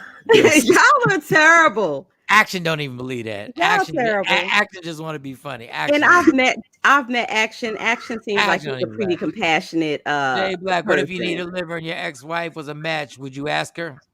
But you only got one liver, dog. She got to die. Oh, you can't give up a liver. Yeah, you can't give up a liver. And the person has to die, and then you get the liver. Like, I'm not giving up a liver. My first wife was on fire. I wouldn't be on her. All right, but I get it. But that has nothing to do with it. But if the kids were behind her, and you had to get to the kids, you'd pee on her then. Now, if it's just her, don't pee on her. No, but you gotta save her, Mike. You want to save her. Jay Black would call R. Kelly. Like, I ain't doing it. I'm sorry. It would relax. I'm sorry. It would depend on the relationship that I had with my son's father. If he wasn't shit, then oh well. Okay. Oh well. And then sit with your son at the funeral with your selfish ass. Because you still can't get over the bitterness of your selfish, pathetic, petty ass. There you go. And no. I just want everybody to understand. Go to a funeral and have that child next to you at a funeral. And see how petty you are right now. See how petty you are. Anybody who's ever lost a parent or a family member, watch your kid go through that. And tell me, in all games aside, tell me you want them to go through that. It's not about wanting them to go through that. It's about life, and life is what it is. If I'm not comfortable and I don't want to do this, I'm not going to be forced to do this. No, I'm not. It's not. But like you said, the relationship plays the key part. If we really rock with each other, and you put me through hell, you had me on. It's not about that person. It's about your kid. No, well, it is for me. That person plays a major part. How is it about forcing it's about your kid having to go through something that they don't have to go through. Which should compel you to even at least think about it. Thinking about it. Why would you hold up. Why would you put your kid through losing a parent? Why would you really want to sit at a funeral with your kid that loses a mother or a father? Like J Pearl says, there's a lot of emotional support out there. There's other ways you can support your child through that time frame when they're going through something. If it's health wise with somebody else, you could be there emotionally. She's providing all other emotions. I'm going by what the comment says. That's what she said. If they may lose told two me parents, I like have something, if somebody told me I have something to save someone's life, I'm doing it. At all costs, no matter who the person is. If it's their mother or father, yes. That's what you want to believe. If that's what you guys want to, well, first of all, how do you say shit like that's what you want to believe? Like if Drea was, I'm gonna name Monty's mom. If Drea literally was going to die, and Monty said, "Dad, can you give her your lung?" How could I sit there and say no? And sit there and watch my daughter go through something that's not going to save her mom's life. He's not going to say. Well, I hate this casual way. Oh, if that's what you want to believe. Yes, that's what human beings do. And if it was reverse, as Lady Q is saying, if I was a prick or a-hole to someone and put them through, I wouldn't expect them to do nothing for me. It's not the expectation that you have, Jay Black. This is just what makes the world go round. It's just the right thing to do. There's a lot of right. There was a lot of right things that should have been done in a relationship. Once again, I'm not talking about the relationship that you had with this person. I'm talking about that plays a part. The person, but the biggest thing, the most important thing in my life is my child. Okay. The most important thing in my life is my child. And their emotional well-being, that's one of the sacrifices. And I will sacrifice anything for them not to have to sit there. And I don't believe that. That's what me and you don't have with each other. Because my child, I will step in front of a bullet for my child. Yes. Yeah, for them.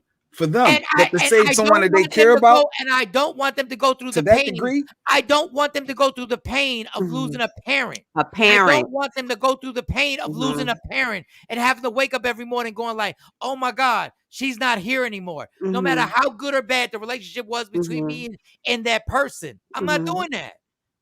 Because I know how scared I was when my dad was just on the verge of losing my dad. And I was like, I was scared to death. I'm not going to put my kid through that when I know I can live through giving a lung up. Now, he might not be able to take as many Black and Mild breaks, but life goes on. He can't smoke any more Black and Mild. But life goes on. He's still able to live with that one lung and knowing that he saved his baby's mom's life. So I agree. All right. They back you cold I know hearted. I just expect what I expect, and if I was a prick, I don't expect you. As hell. I don't expect you to do anything to save my life if we didn't get along to that degree. For the sake of whoever, is this you jeopardizing your life, your livelihood? But it's not for you. It's for your son. If somebody that you don't like, they can look at it from that perspective. How the person is looking at it. I'm saying if somebody you don't like is it's an ex, and they look at your son, they go like, why would I not help that person? Because your son had nothing to do with it.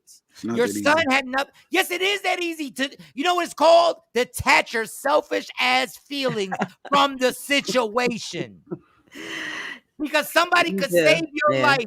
Somebody could save your life that doesn't like you, but understands your son is totally innocent and your son needs his father. And somebody could be like, I can't stand this dude, but that innocent son right there is somebody who needs to have his dad there. That's what you do. You take your selfish feelings away to help somebody else. I know we got our guest, and we got to talk some insurance stuff, Geico insurance, some life insurance. Wait, lady, if you do know if you do know that people in a relationship just because it didn't work out, don't you? Not everybody is left with bitter thoughts about their ex. You lack compassion, and it's based on selfishness. Okay, that was on the last topic. Yeah, I got it.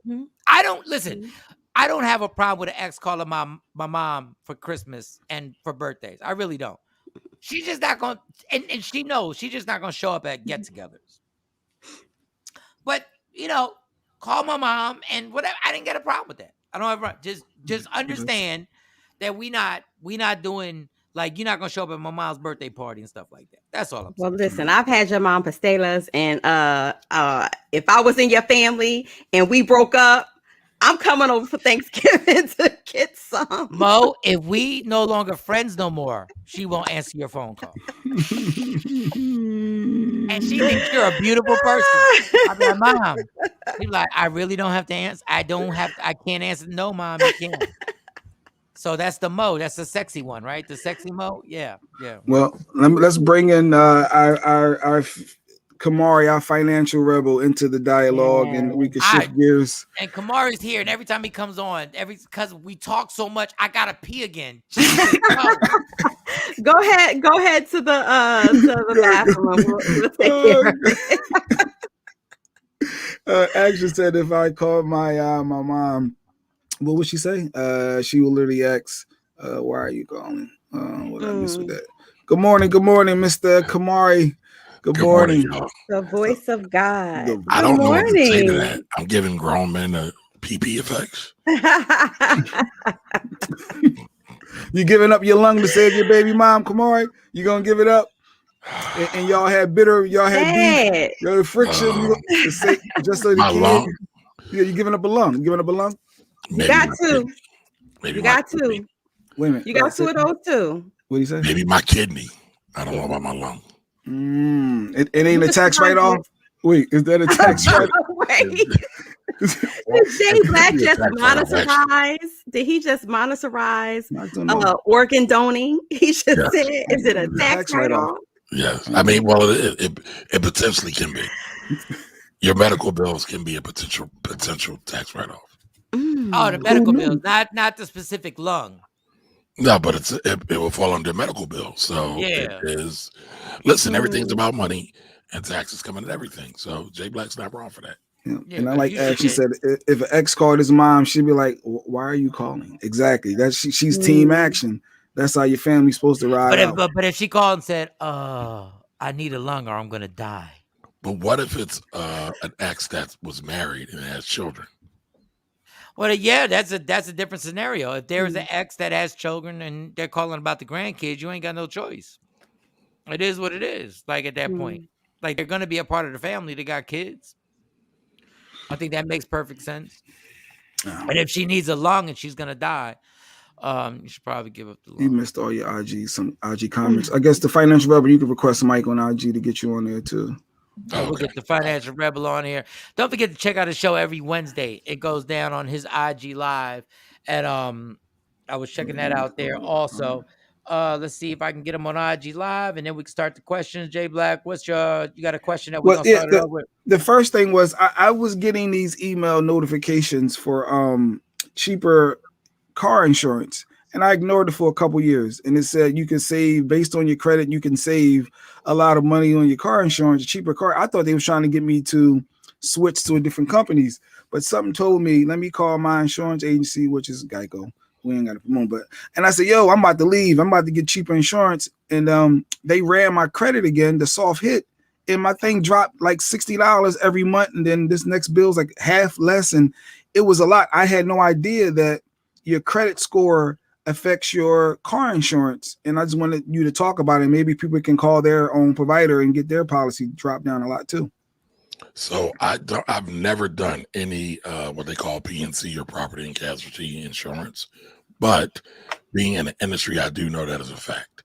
Credit comes into play with everything because they use credit as almost like how good of a character or how good of a person you are.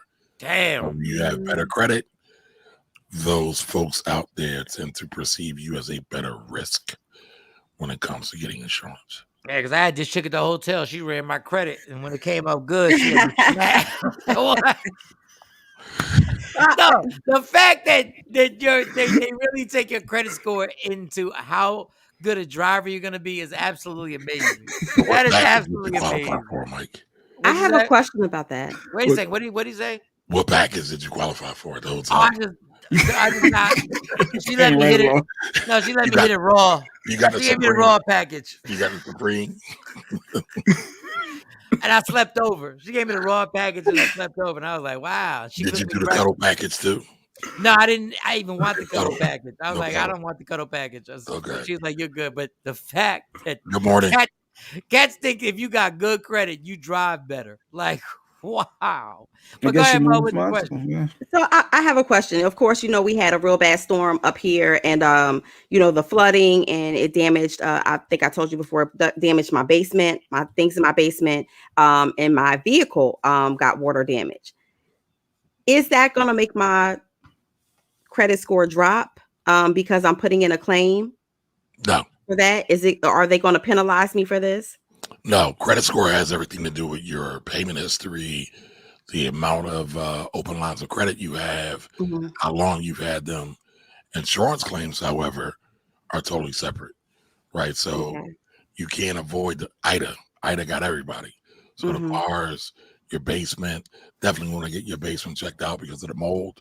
So that's legitimate. That's legitimate. And it won't affect your credit. Okay. Or at least it shouldn't. Weirder things have happened though. And so can I write off the rental car bill that I've had to incur behind it on my taxes? Like, are those things? Potentially. It would really depend though. If it was for business, definitely.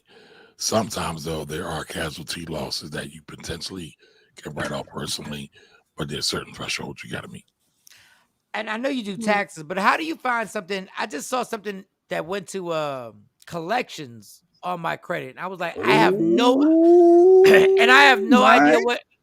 idea what it is. Like literally, I tapped it and it didn't come up and tell me the business or anything. Like, how do you find out?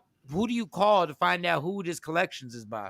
Pull up your credit report and get the information of the people that are on your report and call them up. Everybody's on there. And if it's not on there, then you can challenge it with the credit bureaus. Who do you call to like, so when you call the credit report, each one of the companies has a contact information on there. So how do you get the credit report? Where do you go to for the credit report? I'm sorry. Everybody can get a free credit report every year, annual report, annualcreditreport.com. That's free. You can get one pull a year. And then you can go to that website and you can pull your credit report down. If not, you can go to like your TransUnion, your Equifax, Experience. Yeah. Right. And Okay. also pull it from them as well. All right, because it was on Credit Karma. Disputed, and Paul said disputed, and if they don't reply, it can get dropped off. Yeah, okay. your credit shot though. As soon as you get that on collection, your credit score just immediately drop just for them adding that on there. You got to jump on that. You got that. But no, what Paul said is true. I know a lot of people suggest doing it when and lie and say it's not your debt. that can get really tricky. Again, I'm not a credit expert. I've just seen some stuff. But that who do you dispute it with? tricky. Who do you dispute the charge? You dispute it with the credit union. So you could write a letter to the credit union and say, "Hey, they said I owe, I don't know, $99.99 for sex scenes at the hotel with Mike." And then, Nice. and then you can dispute it. And you can say, "No, that was my alter ego Hank. That wasn't actually." But when you say you can write a letter to who? Like who you So write? so each one of the credit unions does reporting, right? So different companies report to different credit unions, whether it's Equifax, whether it's TransUnion, whether it's Experian, depending on where that listing is or that inquiry is, would determine where you write the letter to. So you can send a letter to all three of them, because sometimes you have false things that are on all three of your credit reports. So essentially, you can write the same letter to all three, changing out. And it's not necessarily a letter. You could literally just hit dispute. You could just literally hit it on the app for Experian. You can just hit dispute, and they say you pick a category. Boom, it'll say disputed. More information to come. They give you a follow up. Sometimes it's easy for a lot of them, and some of them you owe. Some people do, and it goes away. So some people lie. Yeah, and just say no, I don't know what this is. Prove it. Yeah, and then they have to prove it. They have to actually prove. Yeah. So call me after the show, Mike. I'll help you out because we need to figure this out. I got the app, and I was like, because it dropped my score like 20-something points. Which but I'm still in the 700s. But I'm like, I don't know. I don't know exactly. I don't know anything because there's no, like, I haven't done that for years on being late on any payment or being fraudulent or anything like that. So I was like, we'll see what happens, man. Well, some people buy debt, right? I'm about to call you voice of God. But some companies buy debt. And so it might be so old. What happened? I need you to do a voiceover for me. Absolutely. Anything for you.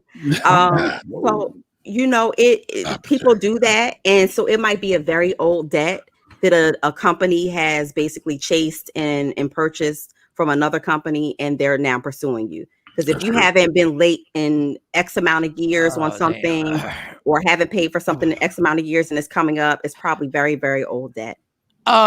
Send me your I'm sorry, y'all. I'm sorry. I tried to add them to it. Can you send me your IG? Because I tried to add it. Somebody was like, I hear y'all, but I don't hear him. And I'm sorry, my bad. I'm coming over, Mike. I saw Go to Media Room 360 to watch the entire show. No action. I got a lot of that's 5 to 10, Mike. No, I got a lot of insight for this because even with the creditors debt, I remember I got a good guy, Darrell Washington. We had him on the show once before. And when you have stuff in collections, a lot of times he broke it down how you can call them to work a deal out. Say if you owe 100, you can work something out where they take 50. And he said, hey, write them a physical check.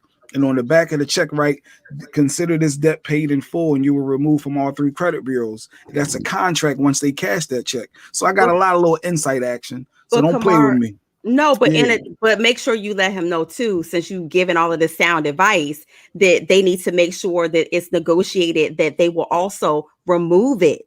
Because because it's paid. No, that's not what you said. I said on the back of the check, you write, consider this debt paid in full, and you will remove it from all three credit bureaus. Right. You left out that part. I said it. But anyway, go ahead. But yeah, so it's a lot of those little tips and tricks that'll help. So ain't no 5 to 10 action. Mike, call me. We're gonna figure out who putting stuff on your credit.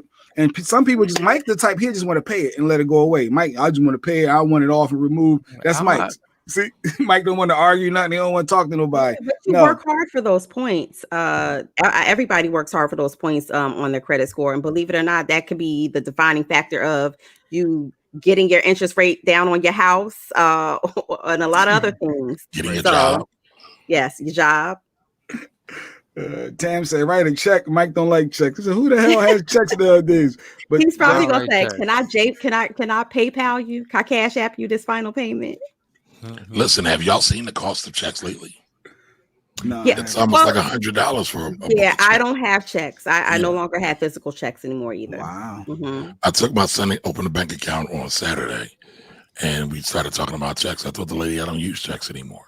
Doesn't make sense to. Yes. We got bill pay online. The checks and ready. I mean, the banks can do it yourself, and Mhm. you ain't got to worry about postage. Takes a little long to get there, but it's worth it.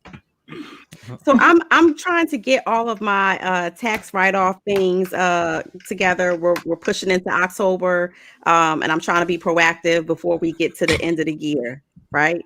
Yes, ma'am. What are some things that I can write off for this show? For this show? Yes. I get up every morning. I gotta hair products, makeup. Ponytails? Okay, ponytails. She can write off a ponytail? I'm just asking. Sexy These are Mo all wants for to the write off show. being sexy. Can't write those off. Okay. Because you use those in everyday life, right? So I think we talked about this 2 episodes ago. I think, Mo, you were out. So, for example, Michael Shawn wears that brand every show, I think. He can't write that off because it's a regular T-shirt.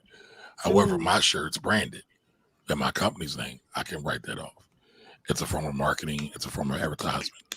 Okay. You can write off, if you're broadcasting from your home, you can potentially write off your mortgage or rent, electric bill, internet bill, anything like that. I'm sure you have a cell phone. I don't know if you have a dedicated cell phone for your business, but if you don't, and you use, let's say, your personal phone for business, you can write off a portion of that as well. Any marketing, can I any write off my advertising. Jamaica trip? I broadcast from Jamaica for like what, 30 minutes? 40 30 minutes? minutes, no. Well, let me ask you this. How long are you going to be in Jamaica? And is this a being flew out to Jamaica scene, or is it a real trip, a real business trip? Okay. So I have to define the difference. Okay. Yeah, I'm asking. Is it for personal or is it for pleasure?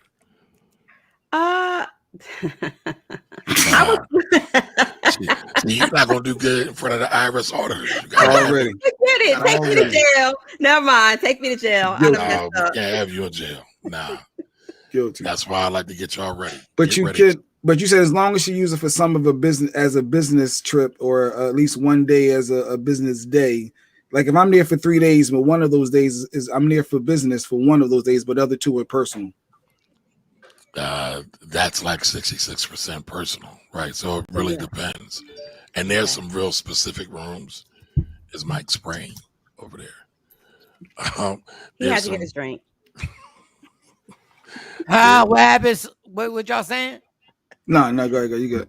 No, what y'all saying? No, he said you were spraying some air freshener or Like something. you were spraying Oh no, I was shaking my energy drink. I was shaking. Sorry, go ahead. No, it's all good.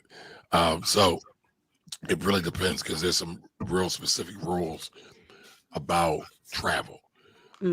Travel days, work days, things like that. But let's say you go to a business trip and you go to Jamaica you're doing a remote there, and it's a legitimate business trip. And let's say you're there 5 days, and out of the 4 days you are working. That's legitimate. And let's say on that 5th day you went sightseeing, or one of those 5 days you went sightseeing. You went to Dunce Falls or something like that, and you had fun. You could write that trip off 100%. Okay. So the method is to make sure that you're doing some work in nature in relation to what you're trying to write off. Always, yes. Okay. Somebody on IG says, so I was hearing you can about this thing where you can attain credit without using your social security number. What type of scam is that? Is that true? Like you can get credit without number? using a social security number? Yes, there are some. I've seen this done. In some instances, it is illegal. I want to say it's a TRN or something like that. I've seen people get alternative social security numbers, and they get a fake social security number, and they do it. Now, the viewer Mr. Let Go could also be talking about getting business credit as well. And again, folks, I'm not the credit person. Yeah, I picked up over years of seeing it, but I'm not the credit person. But you can get business credit. I'll say this: it takes time. A lot of people want it because they don't want to do a personal guarantee, meaning they don't want to put their social security number down. But in every instance where I see my business clients use business credit, a lot of times they're using their personal guarantee. Where do people get in trouble with taxes on? What is the most common thing that people get in trouble where it's just a common thing where everybody's like, yeah, just do this and you can just do that. And that's what gets them effed up. And next thing you know, you getting audited or whatever.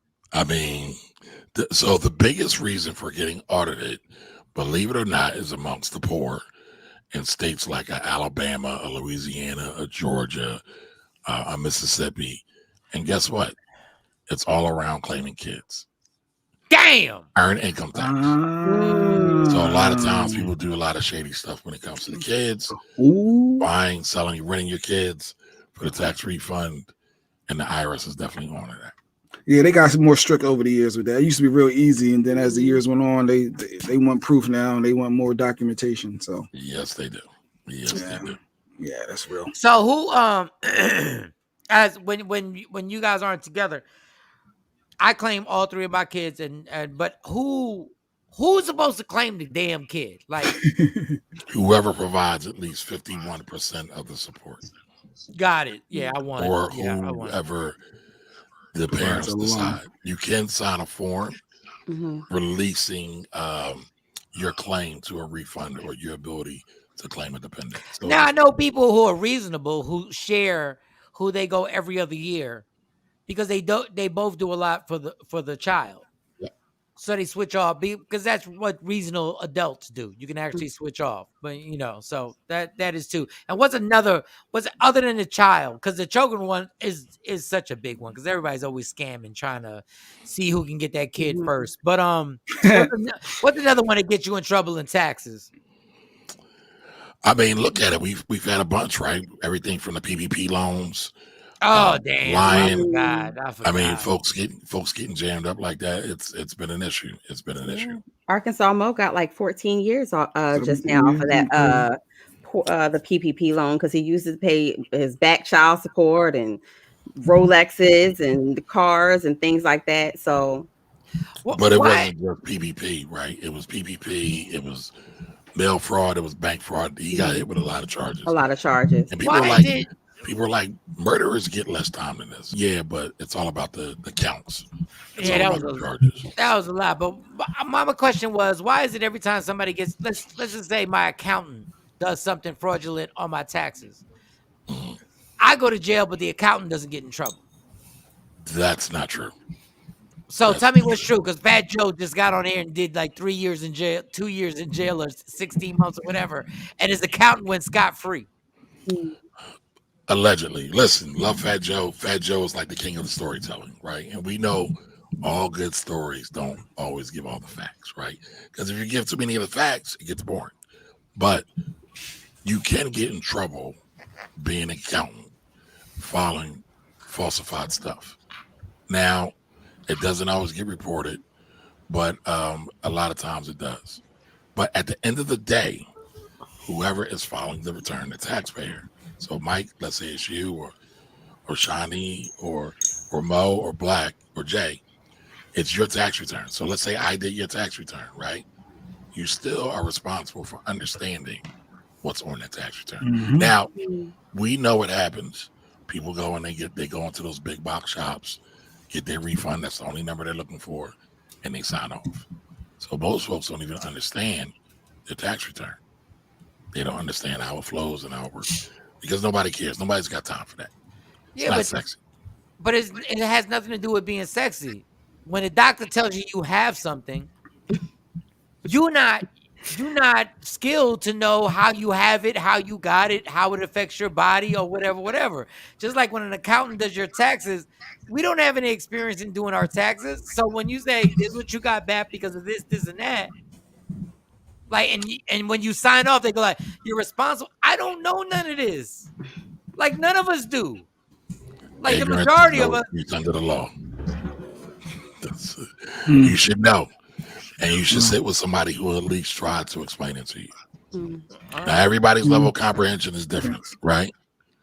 So the other part is you got to get with somebody that's trustworthy. Don't go to people just because you think they're going to get you a big tax refund. Those usually are the least skillful people out of the accountant crew. In every industry has scammers, sadly. But I each think we'd Monday. have less scammers if the laws were more strict on the people doing the taxes, not people getting the taxes done. But they are though. Like, so listen, I can go to jail. I know people that have gone to jail that have got audited for this stuff. But it's an investigation as well, right? Some investigations go well, some don't. Gotcha. Go ahead. But I on my show, I actually talk about tax professionals or tax preparers rather, who get locked up for doing their shenanigans. It happens all the time. All the time. So every Monday we have the Financial Rebel. He pops on and they give us a couple minutes of his time. And if you want to follow him on IG, you got it right there. It's IG at the Finance Rebel. Each Monday he comes through. And we want to thank him this morning, Mike, for coming through and dropping some life insurance too, Jay, right? Well, yeah. We're gonna. I know we was closing out the life insurance awareness month on AJ Johnson and his wife needing didn't have enough money to bury AJ Johnson. So I guess you wanted to briefly just hit on that before we go. You can briefly hit on that. Well, all I wanted to say was I know a lot of people were cracking down on the wife because she went on TMZ. She was having an emotional moment, and a lot of people gave her a lot of flack. Successfully, they did get fully funded. She asked for $20,000. I think she raised about $50,000. Now, a lot of people are saying that AJ should have had life insurance. Like I've been talking about all on this month with y'all is that everybody doesn't always qualify for life insurance. And it was funny. I think I talked about it either here or another show. Last year, I applied for life insurance and got denied because I have high blood pressure. So it doesn't always, you can't always get life insurance. So everybody's like, he should add life insurance. He should add life insurance. It's not a given. It's not a given. And I'm not saying that he shouldn't take care of his responsibilities and his family and be accountable. But what I am saying is that this woman was having an emotional response. We should have a little grace and a little empathy for her. But again, life insurance can be very good. It's a teachable moment. But the shaming I saw, I thought was a little hard. I know we got our next guest and we got to go. But there are insurances out there that they don't do blood checks, right? You could just pay outright. Yes. So you do qualify technically, right? Potentially. That's a final death insurance. And real quick, all the public watching. Just because AJ Johnson was on a movie doesn't mean he had money for life insurance. Y'all do not know his financial situation. Y'all do not know what was going on in his personal life. So when you start shaming people, it gets ridiculous because trust me, we you just don't know. We just have no idea what the financial status was. And RIP to my man AJ Johnson. So, and I'll say this real quick, Mike, just to piggyback on that point. He didn't make a whole lot of money on Friday. No, none of them did. None of them did. None of them did. I think Pop said he made $5,000. AJ Johnson said he only made like $2,000. And so that was what, 20 years ago? Now he made money subsequently and like I got the hookup and Babs, but everything wasn't sweet like that, y'all. Life is rough. And being a touring comedian is a business. Yes. And we've seen a lot of comedians get in trouble with the law, with taxes. It can get really rough. It can get really rough. Well, Financial Rebel, thank you. Don't forget every Wednesday you can go to his IG. What time is it again on Wednesdays? 8 p.m. every Wednesday. 8 p.m. every Wednesday. Get some more financial advice. Mike, are we taking a break or what are we doing? No, we just wrapping up with him, and we got our next guest in waiting, so we're just gonna wrap up. But thank you, Kamari, once again. Thank you for stopping through. And they slave drivers, yo. They slave drivers. They slave drivers. 3 hours. I gotta go to the bathroom. He got to go right. Give him God damn! Thank you, Financial Thank you. There you go. Thank you. All right, bye, Kamari. Just keep him going. Just keep them going. Hey, look, coming up next, we got our next guest waiting in the waiting room. Just keep them going. Just go ahead. Introduce them. Go ahead. Go ahead, Shiny. You can do an intro, Shiny. Okay, this is the assistant vice president of AT&T's automation. His name is David Williams. Mike actually met him at the men's brunch and they connected, but he began his career with AT&T and network technology operations. And he's here with us today to share information about a platform that he started and his role in AT&T. He started from the bottom and now he's here with us. Oh, Dave, what's good, homie? What's good? Hey, how's it going? VP, congrats.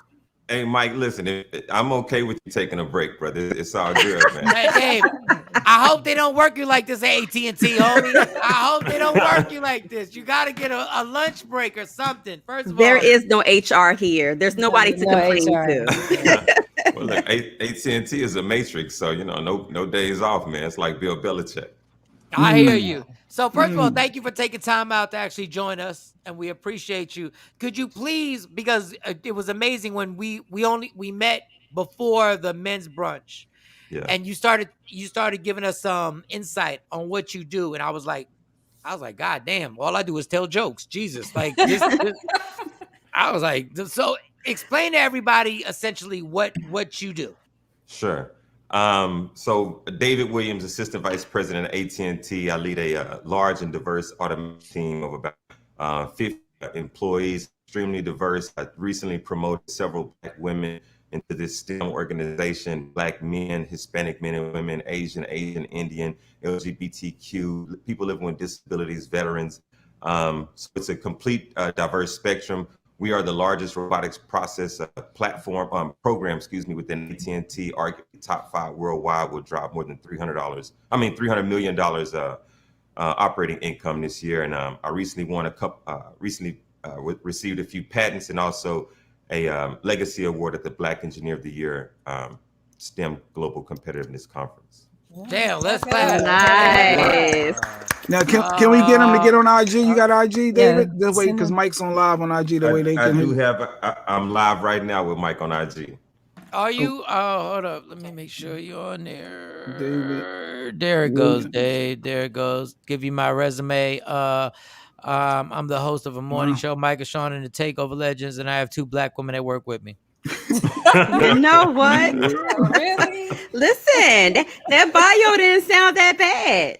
Okay, I have 2 Black women that work with me. The diversity is dope. I mean, I guess was it tough to get to a VP? I guess we'll wait to get on. I'm just interested to me to have someone of color in a VP position with such a major company is a big deal. Was it tough going through the ranks, getting your weight up? Yeah, it's not easy, man. And you learn to navigate a lot of different waters, and then we deal with the issue with I imagine everyone does. We have racism outside of your race and racism inside of your race, right? Colorism. So contending with both, I'm grateful. I believe that what God has for you, nobody can take from you. And so a few have tried, but as Shawnee said, we're here.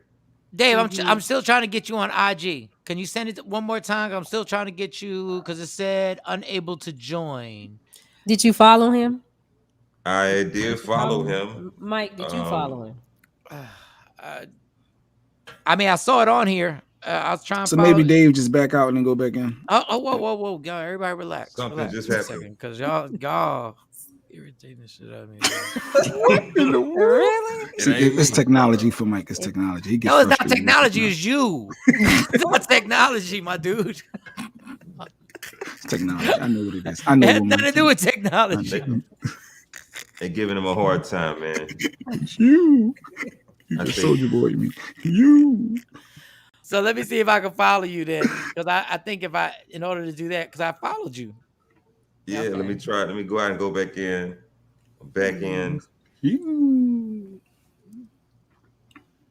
And we'll work it out. Work it out. All right, so because I had you right on here, that normally doesn't happen. Why do I have? Okay, send me that one more, and we'll see. How is Mike out of control today? How is Mike out of control today? Because Mike get frustrated with technology, and then you lash out at others, Mike. Dog, I was being honest. I wasn't lashing out. We have a guest. That's okay. We'll send you to some Google Classrooms. I wasn't lashing out. Right on. There was no lash out. Like, I understand when it's a lash out. It's you. Oh, what did Jay do? Being irritating. And Jay does that on purpose. He's irritating on purpose. Hey, welcome to the world. Welcome to the world. Welcome. I know this doesn't happen at AT&T meetings and all that, but it happens right here. It does. I'm just trying to figure out how to move me down so y'all can get the shots fired. No, you gotta stay right in the middle of it. right, I think this is gonna work Okay. now. I think it's gonna work now. Okay. I think. Let's see. We'll see. Because it always Let's see, takes it a pops set. up. Bam! Okay. Okay. Look at that, Jay. Technology work. Look at that. It had Hey, nothing to do with it. we're in. It had nothing to do with it. Yes, Kamari, they need an All right, we're intervention. in. It had nothing to do. Claude and Ray. In full Too effect. funny. Claude and Ray. All right, funny. so Jay was asking a question on how difficult it is for you to be a black man in that huge company, and what was the biggest obstacle? Have you ever just had to just basically just like go like I'm not gonna respond to that? Yeah. Yeah. What was the one moment where you had to go home and you maybe had to punch a wall and you were like and you were like, yo. Yeah. So look, so a couple things. So one is I've had some Jerry Maguire moments in my career. Like I really, you know how when you work a job and you learn how to do that job with one hand, and a lot of times what we'll do is we'll do the job with one hand and the other hand we'll just watch TV or something, right? You know, I took a different approach where once I learned how to do the job with one hand, with the other hand, I learned how to master or perfect it or make it better for everybody else on the team, right? And so my entire career has been accomplishments or projects like that. You know, spend 6 million, make 300 million, spend 2 million, make 50 million, you know, things like that. And so I've run into some situations where folks try to stop what I'm doing, you know, maybe call corporate security, you know. And it's funny because after, you know, 9, 10, however many times of that, corporate security and I become friends. Right. And they're like, hey, you want us to call HR or something? You know, so I've dealt with things like that before, but I always take the high road, man. You know, when you, again, what God got for you, nobody can take from you. And the ideas that I come with, I know they come from God, right? I'm from South Dallas. I created patents that connect satellite and LTE technology. Some people don't even understand LTE technology, but gosh, all the way to space with a satellite. Like I know that comes from God, right? And I wasn't in satellite technology. There's so many facets of technology.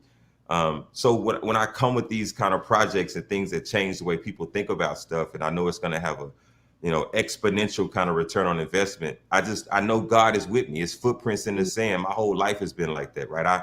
I had a car fall on me. I've been paralyzed before. You know, I've seen enough. You know, my father committed suicide when I was 6 at the house, and so the stuff that folks throw at me, they just don't realize. Like, man, I'm built way stronger than that, and you look a little childish doing it. So. No, it's an amazing story, and I hate to ask you such a basic question. How much money do you have, homie? Like, I mean, what does the VP of AT&T make? No, you mean, at the end of the day, like, what you just said is so inspirational. But I just got to keep it like I'm sitting there going like, I wanted to ask you this at the men's brunch. I really did want to ask you this at the men's brunch. I really did want to be like, I wanted to pull you to the side and be like, dog, all right, how much money do you actually have? Homie. Like, look, I tell you this, so check it out. I've had a few Jerry Maguire moments. Right. Where I've created something, right? Solve a pandemic level, whatever. Jerry Maguire is my favorite movie, and my favorite 2 quotes is either "You had me at hello" or "Show me the money." Right. Yeah. So. Yeah, and you use that. Good, you had me at hello. I heard you say that. Yeah. My pockets are good. No complaints here. All right, but I got a lot of fires in the iron, a lot of irons in the fire right now too, Mike. So. Well, you had me at answer the question. You really want to get my dollars on like, man, I'm not gonna listen to just a roundabout. I just want a roundabout. I mean, okay, maybe we don't need I'll say this. Look, so I expect to close. I have a few irons in the fire. I expect to complete one of those, and when I do, God willing, and the creek don't rise, it'll put me in millionaire status. That's your heart. That's your heart. And now you know because now you got about to go as off. you can see now you got Mo perked up. Now Sexy Mo is perked up. Here come Ashley. Are you single? Now they perked up. Now they perked up. Now look, everybody perked up now. You're about to be on an eligible Dallas Bachelor's watch. Hold on, Dave. Do you see how everybody looked at me crazy when I asked you the question, right? But then when you answered the question, now look at all the perkiness. Right. They're gonna be on the Dallas list. They're gonna be on the Dallas list. You know what? Listen, Mike, you know what you're talking about. Yeah, you know what you're talking about. That's definitely gonna get an extra follower or two today. Oh, what? An extra follower? You got a follower right now. She in that box in the bottom left. Hilarious. Okay, so you said you're from South Dallas. What high school did you graduate from? All right, so I went to Skyline High School. So my life was between Pleasant Grove and South Dallas. I had like 8 aunts and uncles in South Dallas. So we did some, like where I'm on my grandmother's address so I can go to school with my cousins. We did all that kind of thing back then, So what is back and forth. Go ahead, Mo.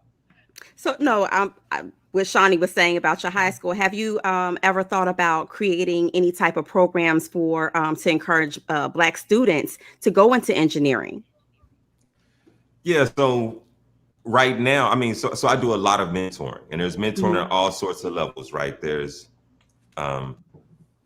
folks that don't have a stable situation and they need some mentoring. There's folks that like loss prevention. They lost their way. They need somebody to help them bring them back. There's you're doing good. You need to figure out what are the steps to get great. Then there's folks that are firing on all cylinders, just need a hand getting over, right? So I've hit every level of mentoring like that, and folks have done the same with me at some point. And so mentoring is extremely passionate to me. What I do today is I have a Tech Mentor Tuesday, the last Tuesday of every month, and we'll go to underserved communities, underprivileged neighborhoods. We'll bring out solar robots. I'll teach them about how solar energy works. We'll have group exercises. We'll give away a dozen or more solar robots to those students. You got to see it. It's amazing when you see a 10 or 11-year-old girl want to spend 30, 45 minutes building a robot. They don't want to go get the pizza and the other stuff, right? They want to spend their time. And so a lot of times folks are saying kids don't have a long attention span. It just depends on if you can find something that they're interested in. And if you do, they'll stick with it, right? And so I feel like this is something that's starting to tap into that, and I just want to keep it going. And also, one last thing is I want those children, those students to see what technology can look like. It's not always a Caucasian or a male face. It's not always in a suit, and sometimes it's swaggy with nice shoes and and understands the lingo and can hit you with a emoji or whatever, right? The whole nine, right? And so it's hard for kids today to connect with MLK. He doesn't know what Instagram or Snapchat is, any of that, TikTok. So that's that's some of the drivers. That's amazing. When you're showing these young people something so different, and you're showing them and you're exposing them to something that is not the norm, this is a separate question. What frustrates you when you see us? What frustrates you in the community right now that influences these young people? What is your biggest frustration that just irritates you to no end? Probably two ends of the spectrum. One is I don't think people realize, today folks will say, well, everybody has a cell phone. Not everybody. Right. And there are certain places where I think assumptions are happening. A lot of the places that we go to, those children, they have scissors, construction paper, and glue that they're working with. Wow. Right. Wow. To put it in perspective. And so this is day and night. That's one thing that I think, irks me. I don't think people realize how severe the need is. The other side is, when you find folks that are really, really talented, they've checked every box. They just need a hand to get over to the other side. And sometimes I've seen folks, when I see folks do good, but not better than themselves. Right. And I don't believe in that. That's really building an entourage versus building a protege. I like to help folks go to the next level. So there's like some children that you would have called DACA students at one point. They went to Duncanville, right? Right now, one of them works at VMware, he's an economics major, doing amazing in sales. The other one has a supply chain degree, working for Accenture in supply chain, right? This is a complete rags to riches story for these two families, right? I tell them all the time, I either need to be working for you or voting for you at some point in the future, period. And they know it. They have the intellect, the aptitude to go do it, and I inspire them to go do it. Try to. And I think with all of our folks that we see that are on the cusp of going to the next level, we need to help them get to that next level. Now, Dave, I know you never stop thinking. I know you never stop planning. I know there's always a bigger goal. There's another mountain to climb. in the grand scheme of things, what is the ultimate that you're like, in your mind, you're like, I know this is what I want to create, where I want to be. What is it? What is that thing? Because I know you already have it in your mind. Oh yeah, I do. It's crazy you asked me that, man. I mean, it's like God's talking to us all, but or he is. But so the thing that I've been working on right now is something I was working on for a number of years, even before the pandemic, which is a work from home model. It'll completely change the customer service industry. God willing, the creek don't rise. We'll get it started at my firm first, and then we'll expand it out. But I'm looking at something that can liberate people financially, enable them to work from home, drive an insanely different cost structure for a corporation. And so everyone wins, even bringing more jobs back to America and the whole nine. I think I'm on the cusp of doing something that's going to revolutionize what customer services ever look like, about as much as Uber to the cab industry. So yeah, there is something big in the hopper. Wow. So what was the innovation that you did for COVID with the employees at AT&T? What was that you did? Sure. So when COVID hit, the federal government mandated everyone shelter in place. However, telecommunications carriers are regulated by the FCC, which means that working from home, we do not have access to a social security number, a date of birth, a credit card number, which means you can't make a sale and you can't take a payment. Okay, if you want to put a company out of business, stop taking payments, stop making sales, right? That was a big financial drain on the balance sheet. Anyhow, what normally would have taken 6 months, we were able to accomplish in about 5 weeks. And technically, it was kind of like Robin Hood shooting an arrow into a tree and then shooting an arrow into that arrow. We repurposed an API and did some things to enable folks to use text messaging and some spy data masking. And long story short, 40,000 people are able to use that solution working around the world from home securely. So, yeah, that's why they love you. Yeah. Yeah. You kept the money going. Wow. You got a lot, Dave. Like, I ain't gonna lie, man. I'm sitting there thinking, my mom called me yesterday. She AT&T. She said, look, I got a $350 credit to get a new phone. She's so excited. So you're not into those type of things. You're not putting those deals together. You're on a whole nother level. Oh, wow. Okay. Well, I mean, but I don't stop at just that. So there was one innovation I did where I was doing competitive intelligence and actually figured out what the employee discounts were. And so I helped to drive a big discount for all our employees. So 250,000 employees flex, we got a nice discount. Okay, see, he does help with some of the little stuff. Okay, nice. Mike said this. Hey, man, a dollar's a dollar, man. Look, just show me the money. Show me the money. Can see the money. And I joke a lot with my team, too. So it's like this all day long, right? We're figuring out solutions and cracking jokes. And so, I'm trying to keep it as entertaining as this show right now, just so that when you have folks that are really talented and you really want to go do something exponential, you got to be able to fit. Did I do something crazy? No. Yo, Dave, I'm down. I'm down to switch from Verizon right now. Just let me know the discount I can get right now. Action said, okay, it was good with my football package. See, with the football package. What are we doing here? Let me get a pen now. Let me take notes. Here we go. Right. See, you over there creating patents, and they talking about their phone package. Yeah, phone package. Hey, listen. Hey, the first law in life is self-preservation. Take care. What they say on the airplane: get your mask first. Yes. Right. Yes. That's the win-win.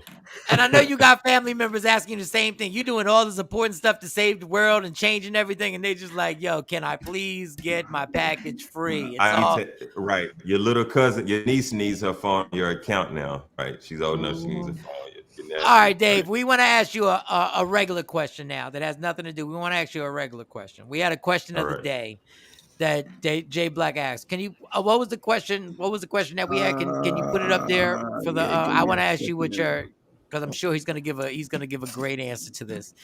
All right, here's the question: is it okay for your partner to regularly talk to his ex's family members or her ex's family members? Okay, Dave, how do you feel about that, Dave? Man,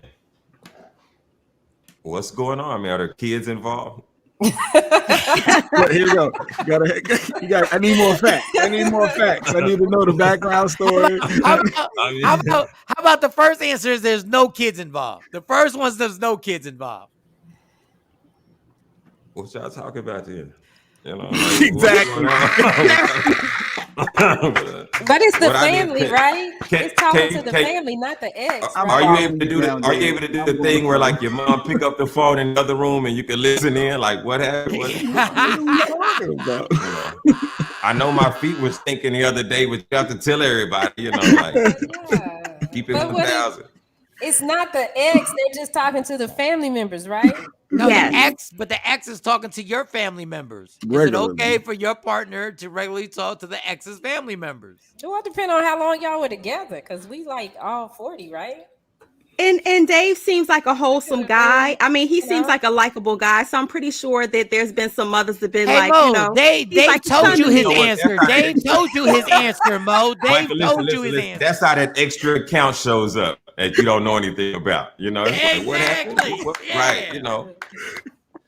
Knock it off. Okay, the way you know the answer to a question is you have to ask it in reverse. So you ask the ladies the same question. They like, nah. He ain't talking. Okay, well, if I'm not, then you're not either. Let's keep it cool. Let's keep it reciprocal. There we go. Actually said Dave is like, well, if they're using AT&T, if they got to using it to communicate, then that would be okay. AT&T, that's a different story. Right now we talking money. Dry the stock up. We thank you so much for joining the show. We want to have you back. Are you cool to come back? Did you have a good time? Absolutely, were you okay? Man. Yeah, this is really cool. I appreciate it. All right, so we're gonna have my Do man. you help hire people? Can I say Do you one help thing hire really? people? Oh, go ahead. I mean, at times, we just got to talk about it. Okay. Yeah, just got to talk. I'm gonna tell you, Jay will always have a question at the end of a interview. I was wondering because a lot of times when you're hiring people, you are more open to people that look like you, and then those people that really are qualified don't get that opportunity. So someone that's in his position as VP, I was wondering if he was part of that interviewing and can find a word to give someone an opportunity that may deserve that opportunity. Let me say this then, if we're going to do that. So if there's a final word to be delivered, maybe it's not to the person applying for the job, but maybe the person that's offering the job. What I would say to other automation leaders, I think about my own team. We've had an exponential run year over year. Every year, it's been an exponential year over year return on investment. A big key to that success is because we are so diverse, because I do have so many different ideas and opinions and objectives and perspectives on one particular topic that we come up with the best solution. And so I would submit to many that are building their automation teams to hire diverse, to take a chance on someone that maybe they don't know the technology, but they understand the problem and they have the aptitude to learn the technology. I think if you could take a chance on some folks like that, you'll find out that a lot of folks, especially people of color, we come from an environment where making $1.15 is just a way of life. If you found a CFO that could make $1.15, they'd be CEO. Oh, hey, well said, well spoken as usual, and we appreciate you taking time out to actually give us a different aspect on this show. David C. Williams, INC.com. Make sure, I guess they can follow you on IG, right? Would you like to follow me on IG? Chris Global. Yep. Okay, at David LinkedIn, Chris Global. the whole nine. And check that out. Have a different experience. Go to the IG Live and the website that we put on there. Dave, thank you so much. We want to bring you back, so please don't run from us. All right. Hopefully we didn't offend you. Nah, this is fun. All right, all right, Dave Williams. All right, Thank you. Oh, man. Awesome. What else He's amazing. What else do we got going on? Dave, shout out to Dave Williams. Put that comment. I'm just irritated by a comment that was early. Put the comment. Comment. No, the comment. But not irritated, but it was like, this is way different from Friday's show. Yes, that's what this show is about. Things are going to be different. It's not gonna be the same show from Friday when we're arguing about a rap battle. We are gonna have somebody from AT&T, and it's gonna be different. Yeah.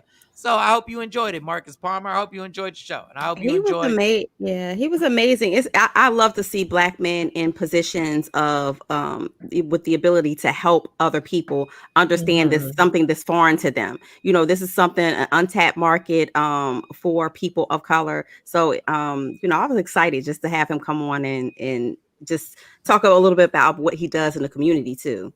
Sorry, Okay, yeah, Mark is saying yes, of course. Yeah, because tomorrow we got a guest tomorrow that's going to be different as well. And we're going to interview and talk to so more to come. She is a young lady that has herpes, and she's on a campaign to talk about it and educate. Because I admit my first thought was one way, and now looking at her page and doing a little bit more research, wow, you know, very enlightening. So, but yeah, it's going to be deep because it's enlightening about herpes, living with herpes, and you know that's that whole lane that we as our culture really shun upon. Hey, y'all, we got herpes on the show tomorrow. Hopefully she jokes. Hopefully, because Mike is clearly. She seems like she's, you know, like she would joke. Dog, if you have an IG, that's strictly about, you better be ready for a joke or two. But I always think it's a joke or two that there's like 10 million people with herpes, but nobody has it. What? Like, no, there's like nobody. They don't talk about it. Yeah. There's millions of people with herpes, but nobody has it. There's Valtrex making millions and millions of dollars, but nobody has it. There are people with cold sores, but nobody has it. Like, it is a conversation that needs to be talked about, how we really, like, cats really be really lying. Like we did the numbers. Mo was excited when she heard that the much money he made. No, she got excited. Yeah. No, you know why I got excited? Because there are so many people who are in the corporate world of color who are underpaid in terms of what their counterparts are making. So I get excited when I see people of color making those big numbers and projecting those big numbers for next year. So I'm here for it. I get excited. Plus, I know his DM gonna be popping, you know. So awesome interview. Thank you, Tam. Yeah, Ash was like, yeah, it's different. Every day is different. Yeah. Somebody did have a complaint on here. This is awesome. I've been in customer service industry for 20 years on my IG, and here recently I've been disappointed in customer service. So I don't have my glasses, y'all. So y'all be making B Barbie 2. I think you wanted us to ask him that question. He is the VP. I don't think he knows. Like, I don't think. Well, he started in customer service. No, but I understand that. But the man, I don't think he's gonna be able to give you the answer for customer service, y'all. Like, I don't like. He said he's inventing something, so he got something cooking. Yeah, but that has nothing to do with. What does that have to do with? With the customer service. I get it. All right. Yeah. It's like Jay was like, and I get what Jay was saying, but he's the VP. He's not taking part in hiring. Like, yeah. Well, no, I'm just saying if he's looking out for people of color, because it's tough, and people are that unconscious bias is a real deal. You're more likely to hire people that you're comfortable with, and if you're not comfortable because you're a different race and you qualified person ain't getting that gig, that's crazy. And being doesn't mean that the person of color is not qualified. Like let's be clear about that. Because I did hear you say that. No, I'm saying that if they're qualified and you're not giving them an opportunity because you're gonna go with someone that you're more comfortable with. Two qualified people, it's just weird to me. But sometimes when you get in that position, you want to make sure you look out for those individuals that potentially are qualified and can do the job the same. So that's all I was just wondering about. No glasses. That explains it. Kathy, let me tell you from the bottom of my heart, I love you. But every morning I'm gonna tell you, fuck you. No, I'm playing, Kathy. I love you, Kathy. I love you. No, I really, honestly. Like, when Shawnee saw me with glasses, it's so funny. Shawnee was like, where you get them glasses? I'm like, you have no idea, girl. I can't see without these glasses. It's just that they just get irritating. I still am not used to glasses being around my ears and all that. Kathy, I love you. So please don't. And it's a nice pair of glasses, too. They right here. Like, they are nice. They just get they just get annoying. Oh, man. Like, Tamara, Ashley, we are the legends of the morning show. Comments, laugh out loud. We got levels to the we do got levels to Tam, Ashley. I think Kathy's a legend. Honestly, like, Kathy's an OG. Kathy's an OG. Like, Kathy gets on in the morning is a pain in my ass. Like, she's here. She was with us from day one. Yeah. Shawn Robinson is a newer one. He's a newer consistent. Shawn Robinson has been. So yeah, we do have there are legends. Wow, I never even looked at it to the comments. Obviously, Action has an inside. Action has Paul has an inside track. Like, he's been down with us from the door. Yeah. We are the Takeover Legends. This is some bullshit. Like, come on. What we doing? What we doing, y'all? What we doing with this? Oh, goodness. I love when Mike curses me out. It makes a great show. No, I don't like it. You. I don't like the Jay profanity. Black is all I hate touchy. Jay Black is all huggy. Oh my God. I hate it. I hate Kathy it. knows the love I got for you, Kathy. No, Kathy, matter of fact, send a comment. Say, fuck you, Mike. no. Here we go. Send a comment. The And just abuse of it send all. a comment and put it on there.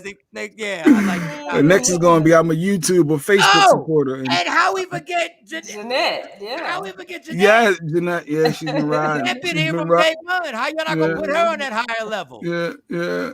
Y'all gotta be a Takeover the TOL legend team. Yeah, we got That is redundant. Takeover Legends.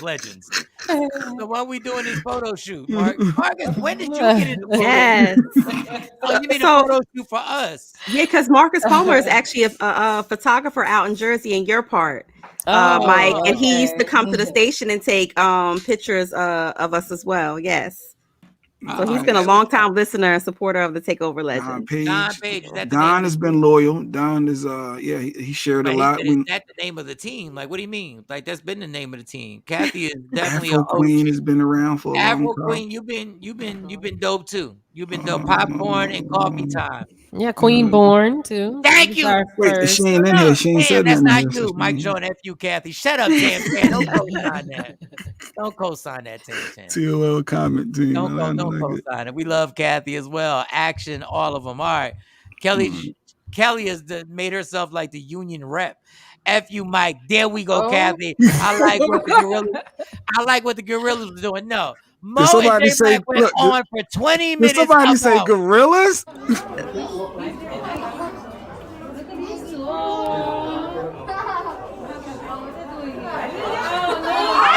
no! Oh my God! Hey, good morning. That's how we wake up with gorillas. Now, Jay, this is the hypocrisy. This is what I mean about Jay being a hypocrite. He gets mad at somebody saying fuck, but then he shows gorillas eating coochie.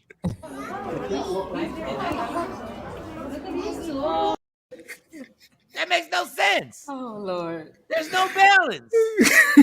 There's Only no balance on the Michael Shawn and the Takeover Legends can you get a sex education in animal sexual practices, all the way to the corporate world of engineering and pioneering technology. Check the gorillas eating coochie. Yeah, get some Takeover Legend shirts. Yeah, do some Takeover Legends. Yeah, I like that. Yeah, they can get them from what's the name of the company? At Go For It. What is at Go For It LLC. Tam got hers. But yeah, where is it at? I gotta find it. The gorillas. I love the gorillas. The gorillas funny to me. That's disgusting. That actually really and I'm a freak. I'm dirty. That is disgusting. Because I just know the smell in that cage must be atrocious. Oh my God.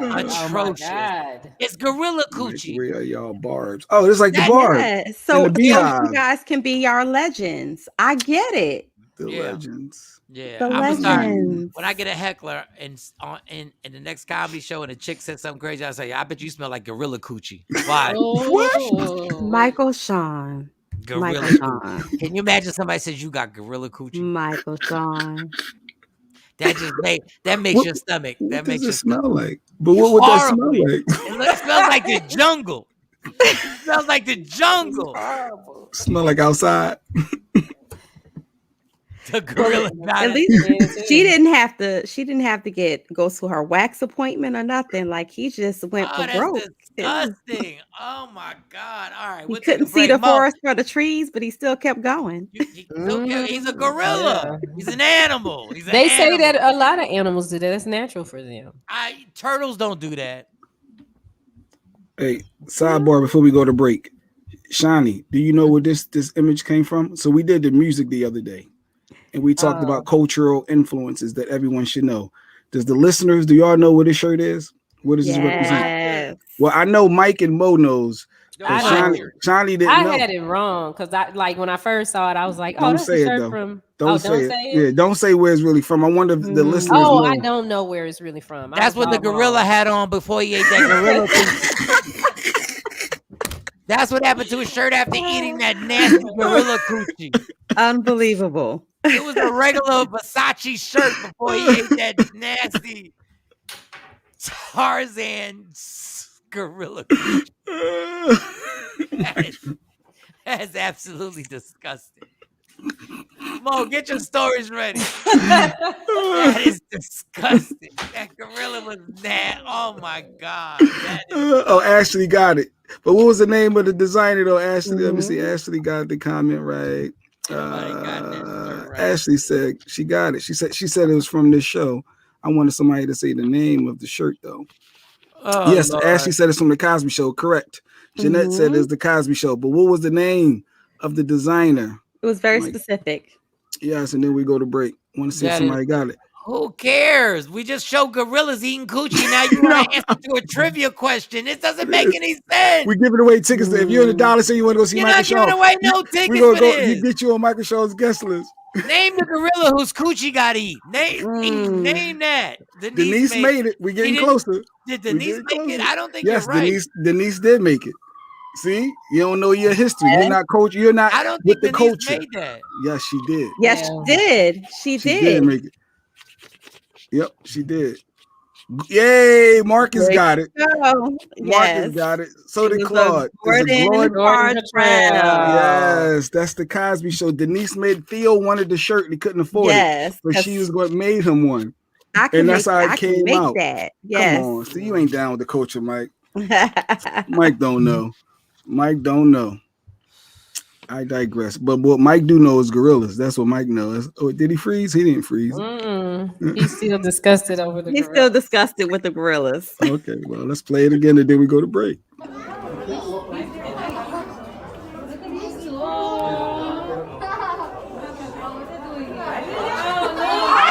no!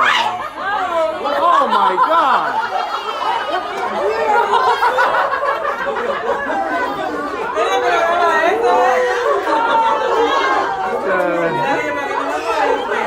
Oh no! Don't look, Josie.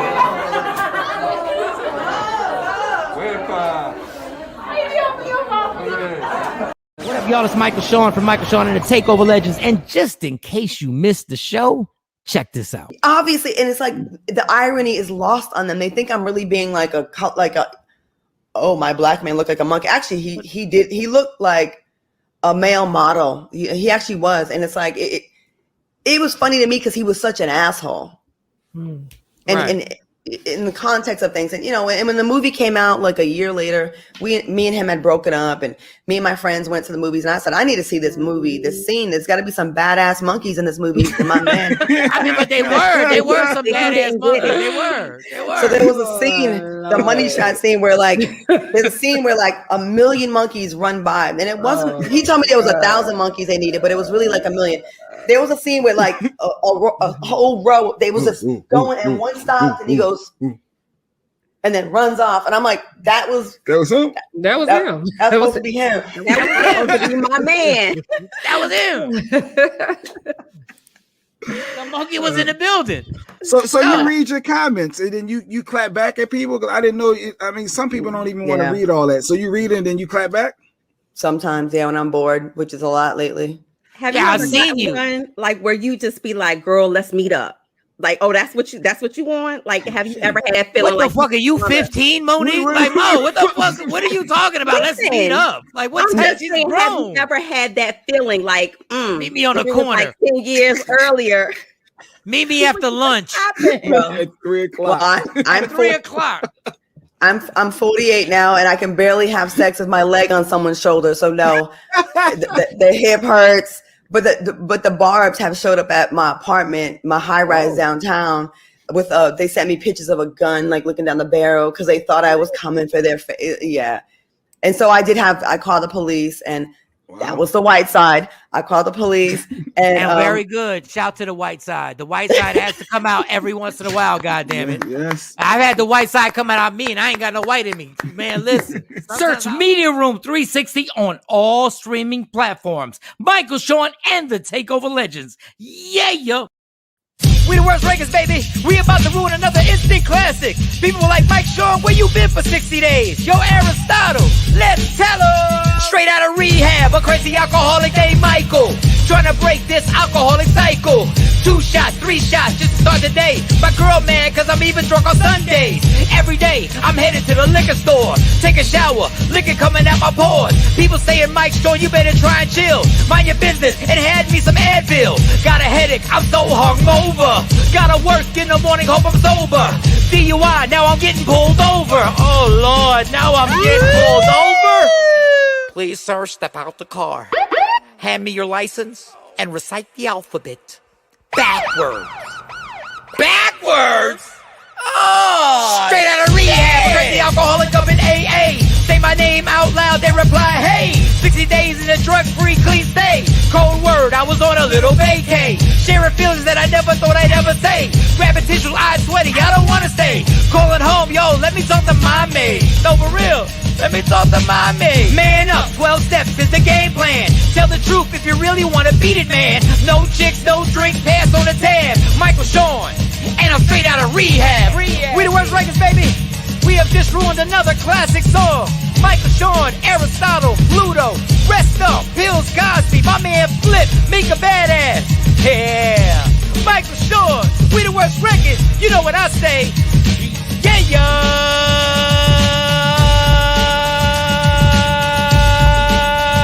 Straight out of rehab. Don't never stop if you wanna be on top. Yeah. Tap in. Good morning. What is today? Monday? Monday. It is Monday. Shout out to Jay Farrell. I rocked out with Jay Farrell at the Comedy Club all weekend long. Did his amazing thing. Jay Farrell is an amazing, talented individual. He will be on the show not this week, but next week. We're going to have him on the show rocking out with us. So shout out to Jay Farrell. But right now, we don't know if it's factual. We don't know if it's the truth. But we know it's allegedly with Sexy Mo. Sexy Mo. Good morning. Yeah, Mike, remember the puffy shirt from Seinfeld? I had one of the puffy shirts.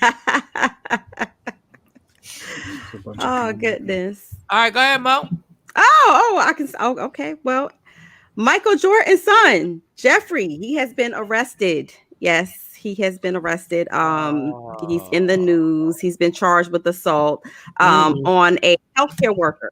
So, everybody's like, well, what was he doing in the hospital? What happened? So I'm trying to follow the leads up on this story and trying to follow any follow-ups. But yes, no charges have been he hasn't been formally charged with anything, but it actually is a felony to assault a healthcare worker in a hospital, just so you know.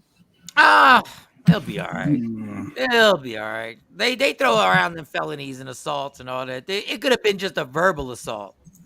It didn't even have to be physical. So hopefully Dad will come. Dad, come on, man. We'll come in and... Yeah, it's got to be tough when you're not a good basketball player and your dad was Michael Jordan. Yeah, because he was in the league for a little while. He wasn't in the NBA. Not the NBA. He wasn't in the NBA. He did play basketball for a little while. But you know what, Mike? I thought about it. So I'm like, that must be really hard to have a father like Michael Jordan, but you're just like mediocre when it comes to playing the sport. Yeah, because unlike LeBron, LeBron actually helped his kid learn how to play basketball. Yes. He invested in. Did Mike get a DNA test? Why are you saying that? He don't look like Michael Jordan. He looks like what's her name? He may look like the mother. What's her name? Juanita. Yeah, Juanita. Okay. He looks like him. Juanita? Yeah. Yeah, he looks like him. He probably got caught up. Gotta be tough. Gotta be tough. I mean, I'm pretty sure he had a lot of peer pressure with Michael Jordan. Your father is on basically is the jump man thing on the sneakers. Like that's hard. That's hard. I guess we don't know. Let's find out the details. I don't know, man. He was assaulting healthcare, but once again, it could have been a verbal situation. I don't know what. You don't look happy there. Well, whatever it was, he could face felony charges. So, prayers out to him. Hopefully it doesn't go that far. No, he didn't even have the right facial expressions. He was puckering up his lips, knowing damn well his dad used to stick out his tongue. You ain't even got the right I thing. mean, maybe he was trying to do his own thing. Maybe he was trying to create his own lane. He didn't want to fall in his father's image. So maybe the puckering out of the lips was like his ode to his father's tongue. I would have stuck my tongue out from the minute I got on the court. I for everything. Like, how you pucker? Like, why are you trying to? Don't reinvent the wheel when it's the Michael Jordan wheel. He could be William Jay look like Black's me. brother. They favor. Yeah. Pucker your lips out, Jay Black. Pucker your lips out. Let me see. That looks right. That looks about right. No, she changed her mind. Good, thanks, girl. I was like, what? All right. She ain't changed no. Whatever. She said, never mind. She had to look a little closer. My eyes is burning right now. All right, well, speaking of daddies, I thought you were going to say speaking of burning. I was like, what? That's for tomorrow's show. Oh. Speaking of zaddies, I'm talking about Puff Daddy, aka Diddy. Shout out to Joy Chavis. Like, she's underrated. I think she need to either teach some classes, to figure out what she's doing. Who is she? Because you said she's underrated. Who is she? Well, Joy, I know she's done some modeling. She's Future's baby's mom. And right now she's hanging out with Diddy. It's no secret. They're not exclusively dating per se, but she just celebrated her birthday and Diddy graced her with allegedly a $1 million ring on her ring finger. It's not an engagement ring. Just a ring. But it's just a ring for her birthday. Joy Chavis. Mm-hmm. So beautiful woman, but it's a upgrade from last year. Last year, Future, for her birthday, Future sent her to an island to have a good time for her birthday. This year she upgraded. Diddy got her an alleged $1 million ring. So shout out to Joy Chavis. Wow. I'm trying to figure out. I mean, so she had Future. Future got like 8 kids, right? She's also Bow Wow. Yes, she's also Bow Wow's baby mom. So I mean, in the order of climbing up the ladder, I mean, I think she's doing all right. She's Bow Wow, Future, now Diddy. I ain't mad. I ain't mad either. I'm just trying to figure out how the game work. Just get run through. Maybe she'll have the Joy Chavis school of let me show you how to get here, honey. Let me show you how to get this. I don't know. She is making her way through. Does anybody know? And they don't talk bad about her. Nobody says she's loose. What does anybody know what she does for a living? Is she a choreographer? Does she have a school of dance or something? Anybody? I think she's a dancer.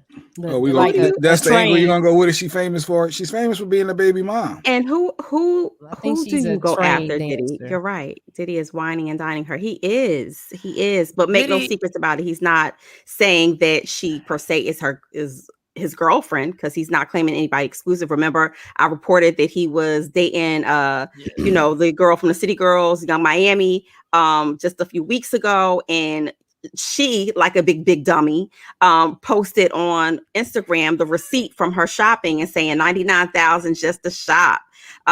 So Joy, unlike a lot of the younger girls that Diddy is used to dating, can keep her mouth shut. I found the better picture though, Sean. I think this picture is a little bit better of her right here. Okay. Yeah, she's dope. Diddy's gonna turn into that creepy old man. That's what Diddy likes some young. That's what Diddy's turning into, y'all. Like Diddy's gonna turn into that creepy old man who still wants to hang out with these young girls. And I'm telling you, Hove is somewhere going like, dog, stop, enough. Like Diddy's really he's messing with one of the city girls, and we don't have a problem with that. Well, Diddy likes some young and tight, and he's been known in his day. From time to time to get it. We're not gonna turn into he's a little creepy right now. Like, enough. He's 51 and he's 51. A little creepy. He needs to go sit down. Like, for real. Like, we're not just gonna keep it 100 with this right now. Like, come on, dog. Unless you hiding something else, and I'm gonna leave it at that. But she got a fitness line apparently, Mike. So she maybe got they're some beards. Maybe they're beards. I'm not saying nothing. I mean, every Instagram model who's doing something has a clothing line or something like that. But Joy Chavis, again, I never hear anything bad about her. She has a baby by Bow Wow Future. She's climbing the ladder. Got a baby by Bow Wow. I mean, she's climbing the ladder. You have, Diddy. Diddy's a billionaire. Oh my God. Future and Bow Wow, they're not billionaires yet. I mean, so in her own right, hey. In her own right, what? In her own right, in the Instagram model ish way, what? She's climbing the ladder. I mean, I guess that's amassing success, I guess, in her world. Well, she is a choreographer. She has her own dance studio, so she knows how to dance. Yeah, she knows how to dance. Dancer. So, I mean, I don't know. I don't even want No, to her page. She's on fire, Mike. You gotta check her page out. She's on fire. She's not, one of the regulars. No. Okay. I'm just trying to understand. Diddy did all right. When he's 51. Not judging her, but I'm just I'm more judging Diddy's ass who keeps just like doing this. And so where do you go from Diddy? Because I mean, like there's levels to this. So where do you go from Diddy? I mean, ain't nowhere to go after Diddy, but Diddy don't want to do nothing. He just playing with people. He not. Yeah, Diddy's not ready to get married again. That other girl, Ty Cassie. That girl had her whole life ahead of her, and she done spent all them years with him. But she didn't do too bad after Diddy. I mean, she's happy. She has a baby. She's married. Beautiful wedding. She seems happy. Yeah, Mike, you gotta check her page out, Mike. Check her page out. I'm not saying she's Are not you dope. on Joy's page? Everybody's, but my thing is like everybody's dope. Everybody's dope. Well, evidently she's doing a little something more than what everybody else is doing because she's not wearing a condom. Like, y'all so impressed with this nonsense. Y'all get so impressed with this. She's just letting them hit it raw. That's what she's doing different. She's doing different. She's just popping these babies out. She must have a little bit. Yes, she knows when to have sex when she's about to get pregnant. She knows her cycle. She knows exactly when it's gonna hit and she's gonna get pregnant. Oh, wait, what is her age? Did you say her age and I missed that? Is she that young compared to Diddy? No, so she's not Miss Young Miami's age. Of course I told you Young Miami. She is 33. So she's 33 allegedly. Which is still young for Diddy because Diddy's 51. And Diddy is 51. Yeah. 33, 51. What's the difference?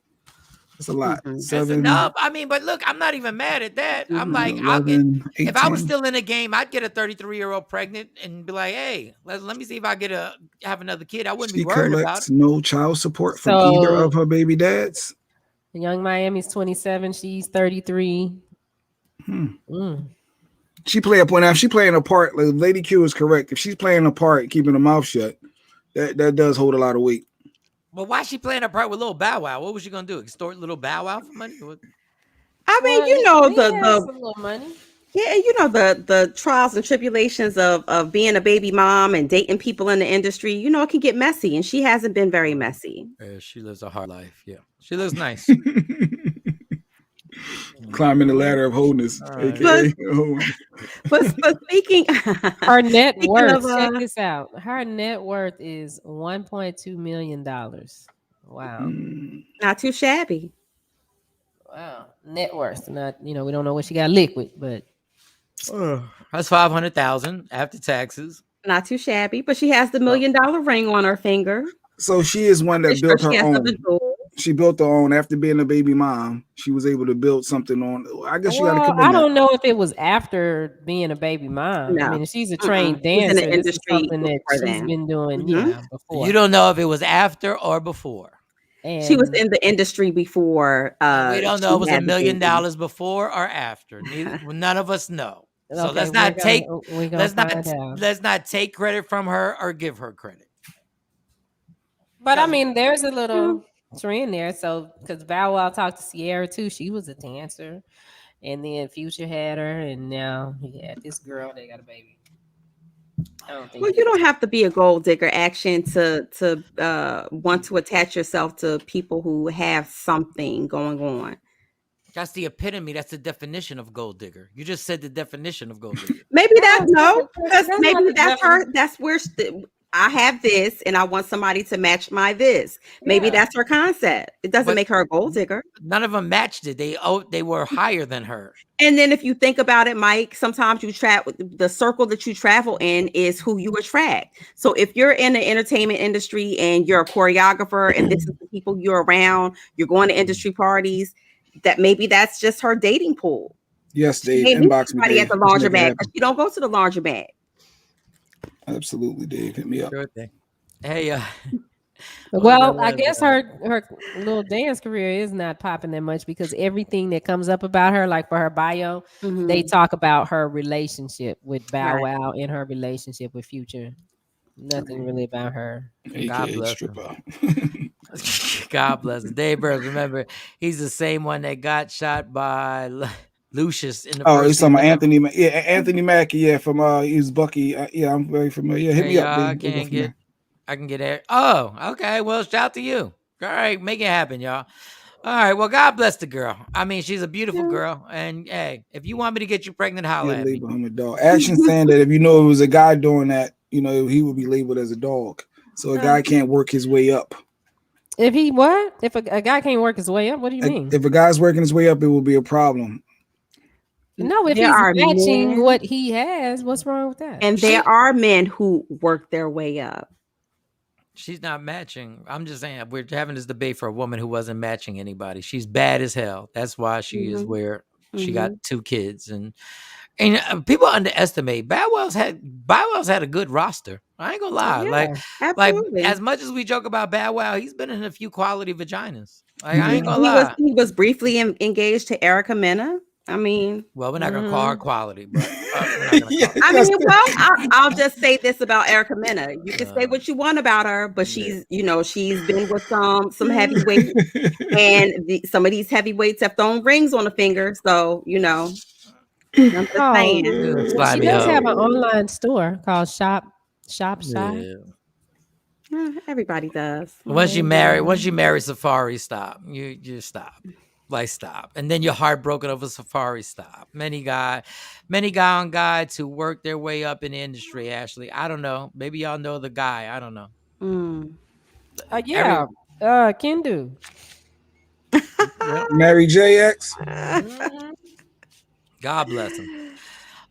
For a short guy, he's done well. Hey, Bow Wow's done well for a 6'5" guy. Like Bow Wow's has some quality joints. Like Bow Wow really has. Like on the Listen, and I've never heard anything bad about his peeing game either. So, well, I've never heard. Okay, I'm just saying, make everything awkward. I'm just saying, people say, nobody has complained about that. Yeah, they talk about he's short. Maybe he ain't short everywhere. What celebrity have you heard bad things about? Shaq. Oh, there's a few. Yes. Well, I witnessed that. Yes, I saw that close in person. Shaq is big, and then this is like this, and then he got the nerve to sit there and hold it and play with it while you interviewing. Yeah, I've heard a whole lot of a lot of things about Shaq. I don't want to talk anymore about penises. All right, this has been a great show, y'all. We'll be back tomorrow morning. Love me for who I am, not who you want me to be, because I can never be that. Understand there's only one thing in life that's guaranteed. It will end, so enjoy every minute, every second. You fight for everything, fight for your happiness. Never let anybody take it away. We will be back tomorrow morning. Jay Black, Sexy Mo, Shawnee Scott is the Takeover Legends. Yeah. Michael Shawn and the Takeover Legends, where the truth hurts.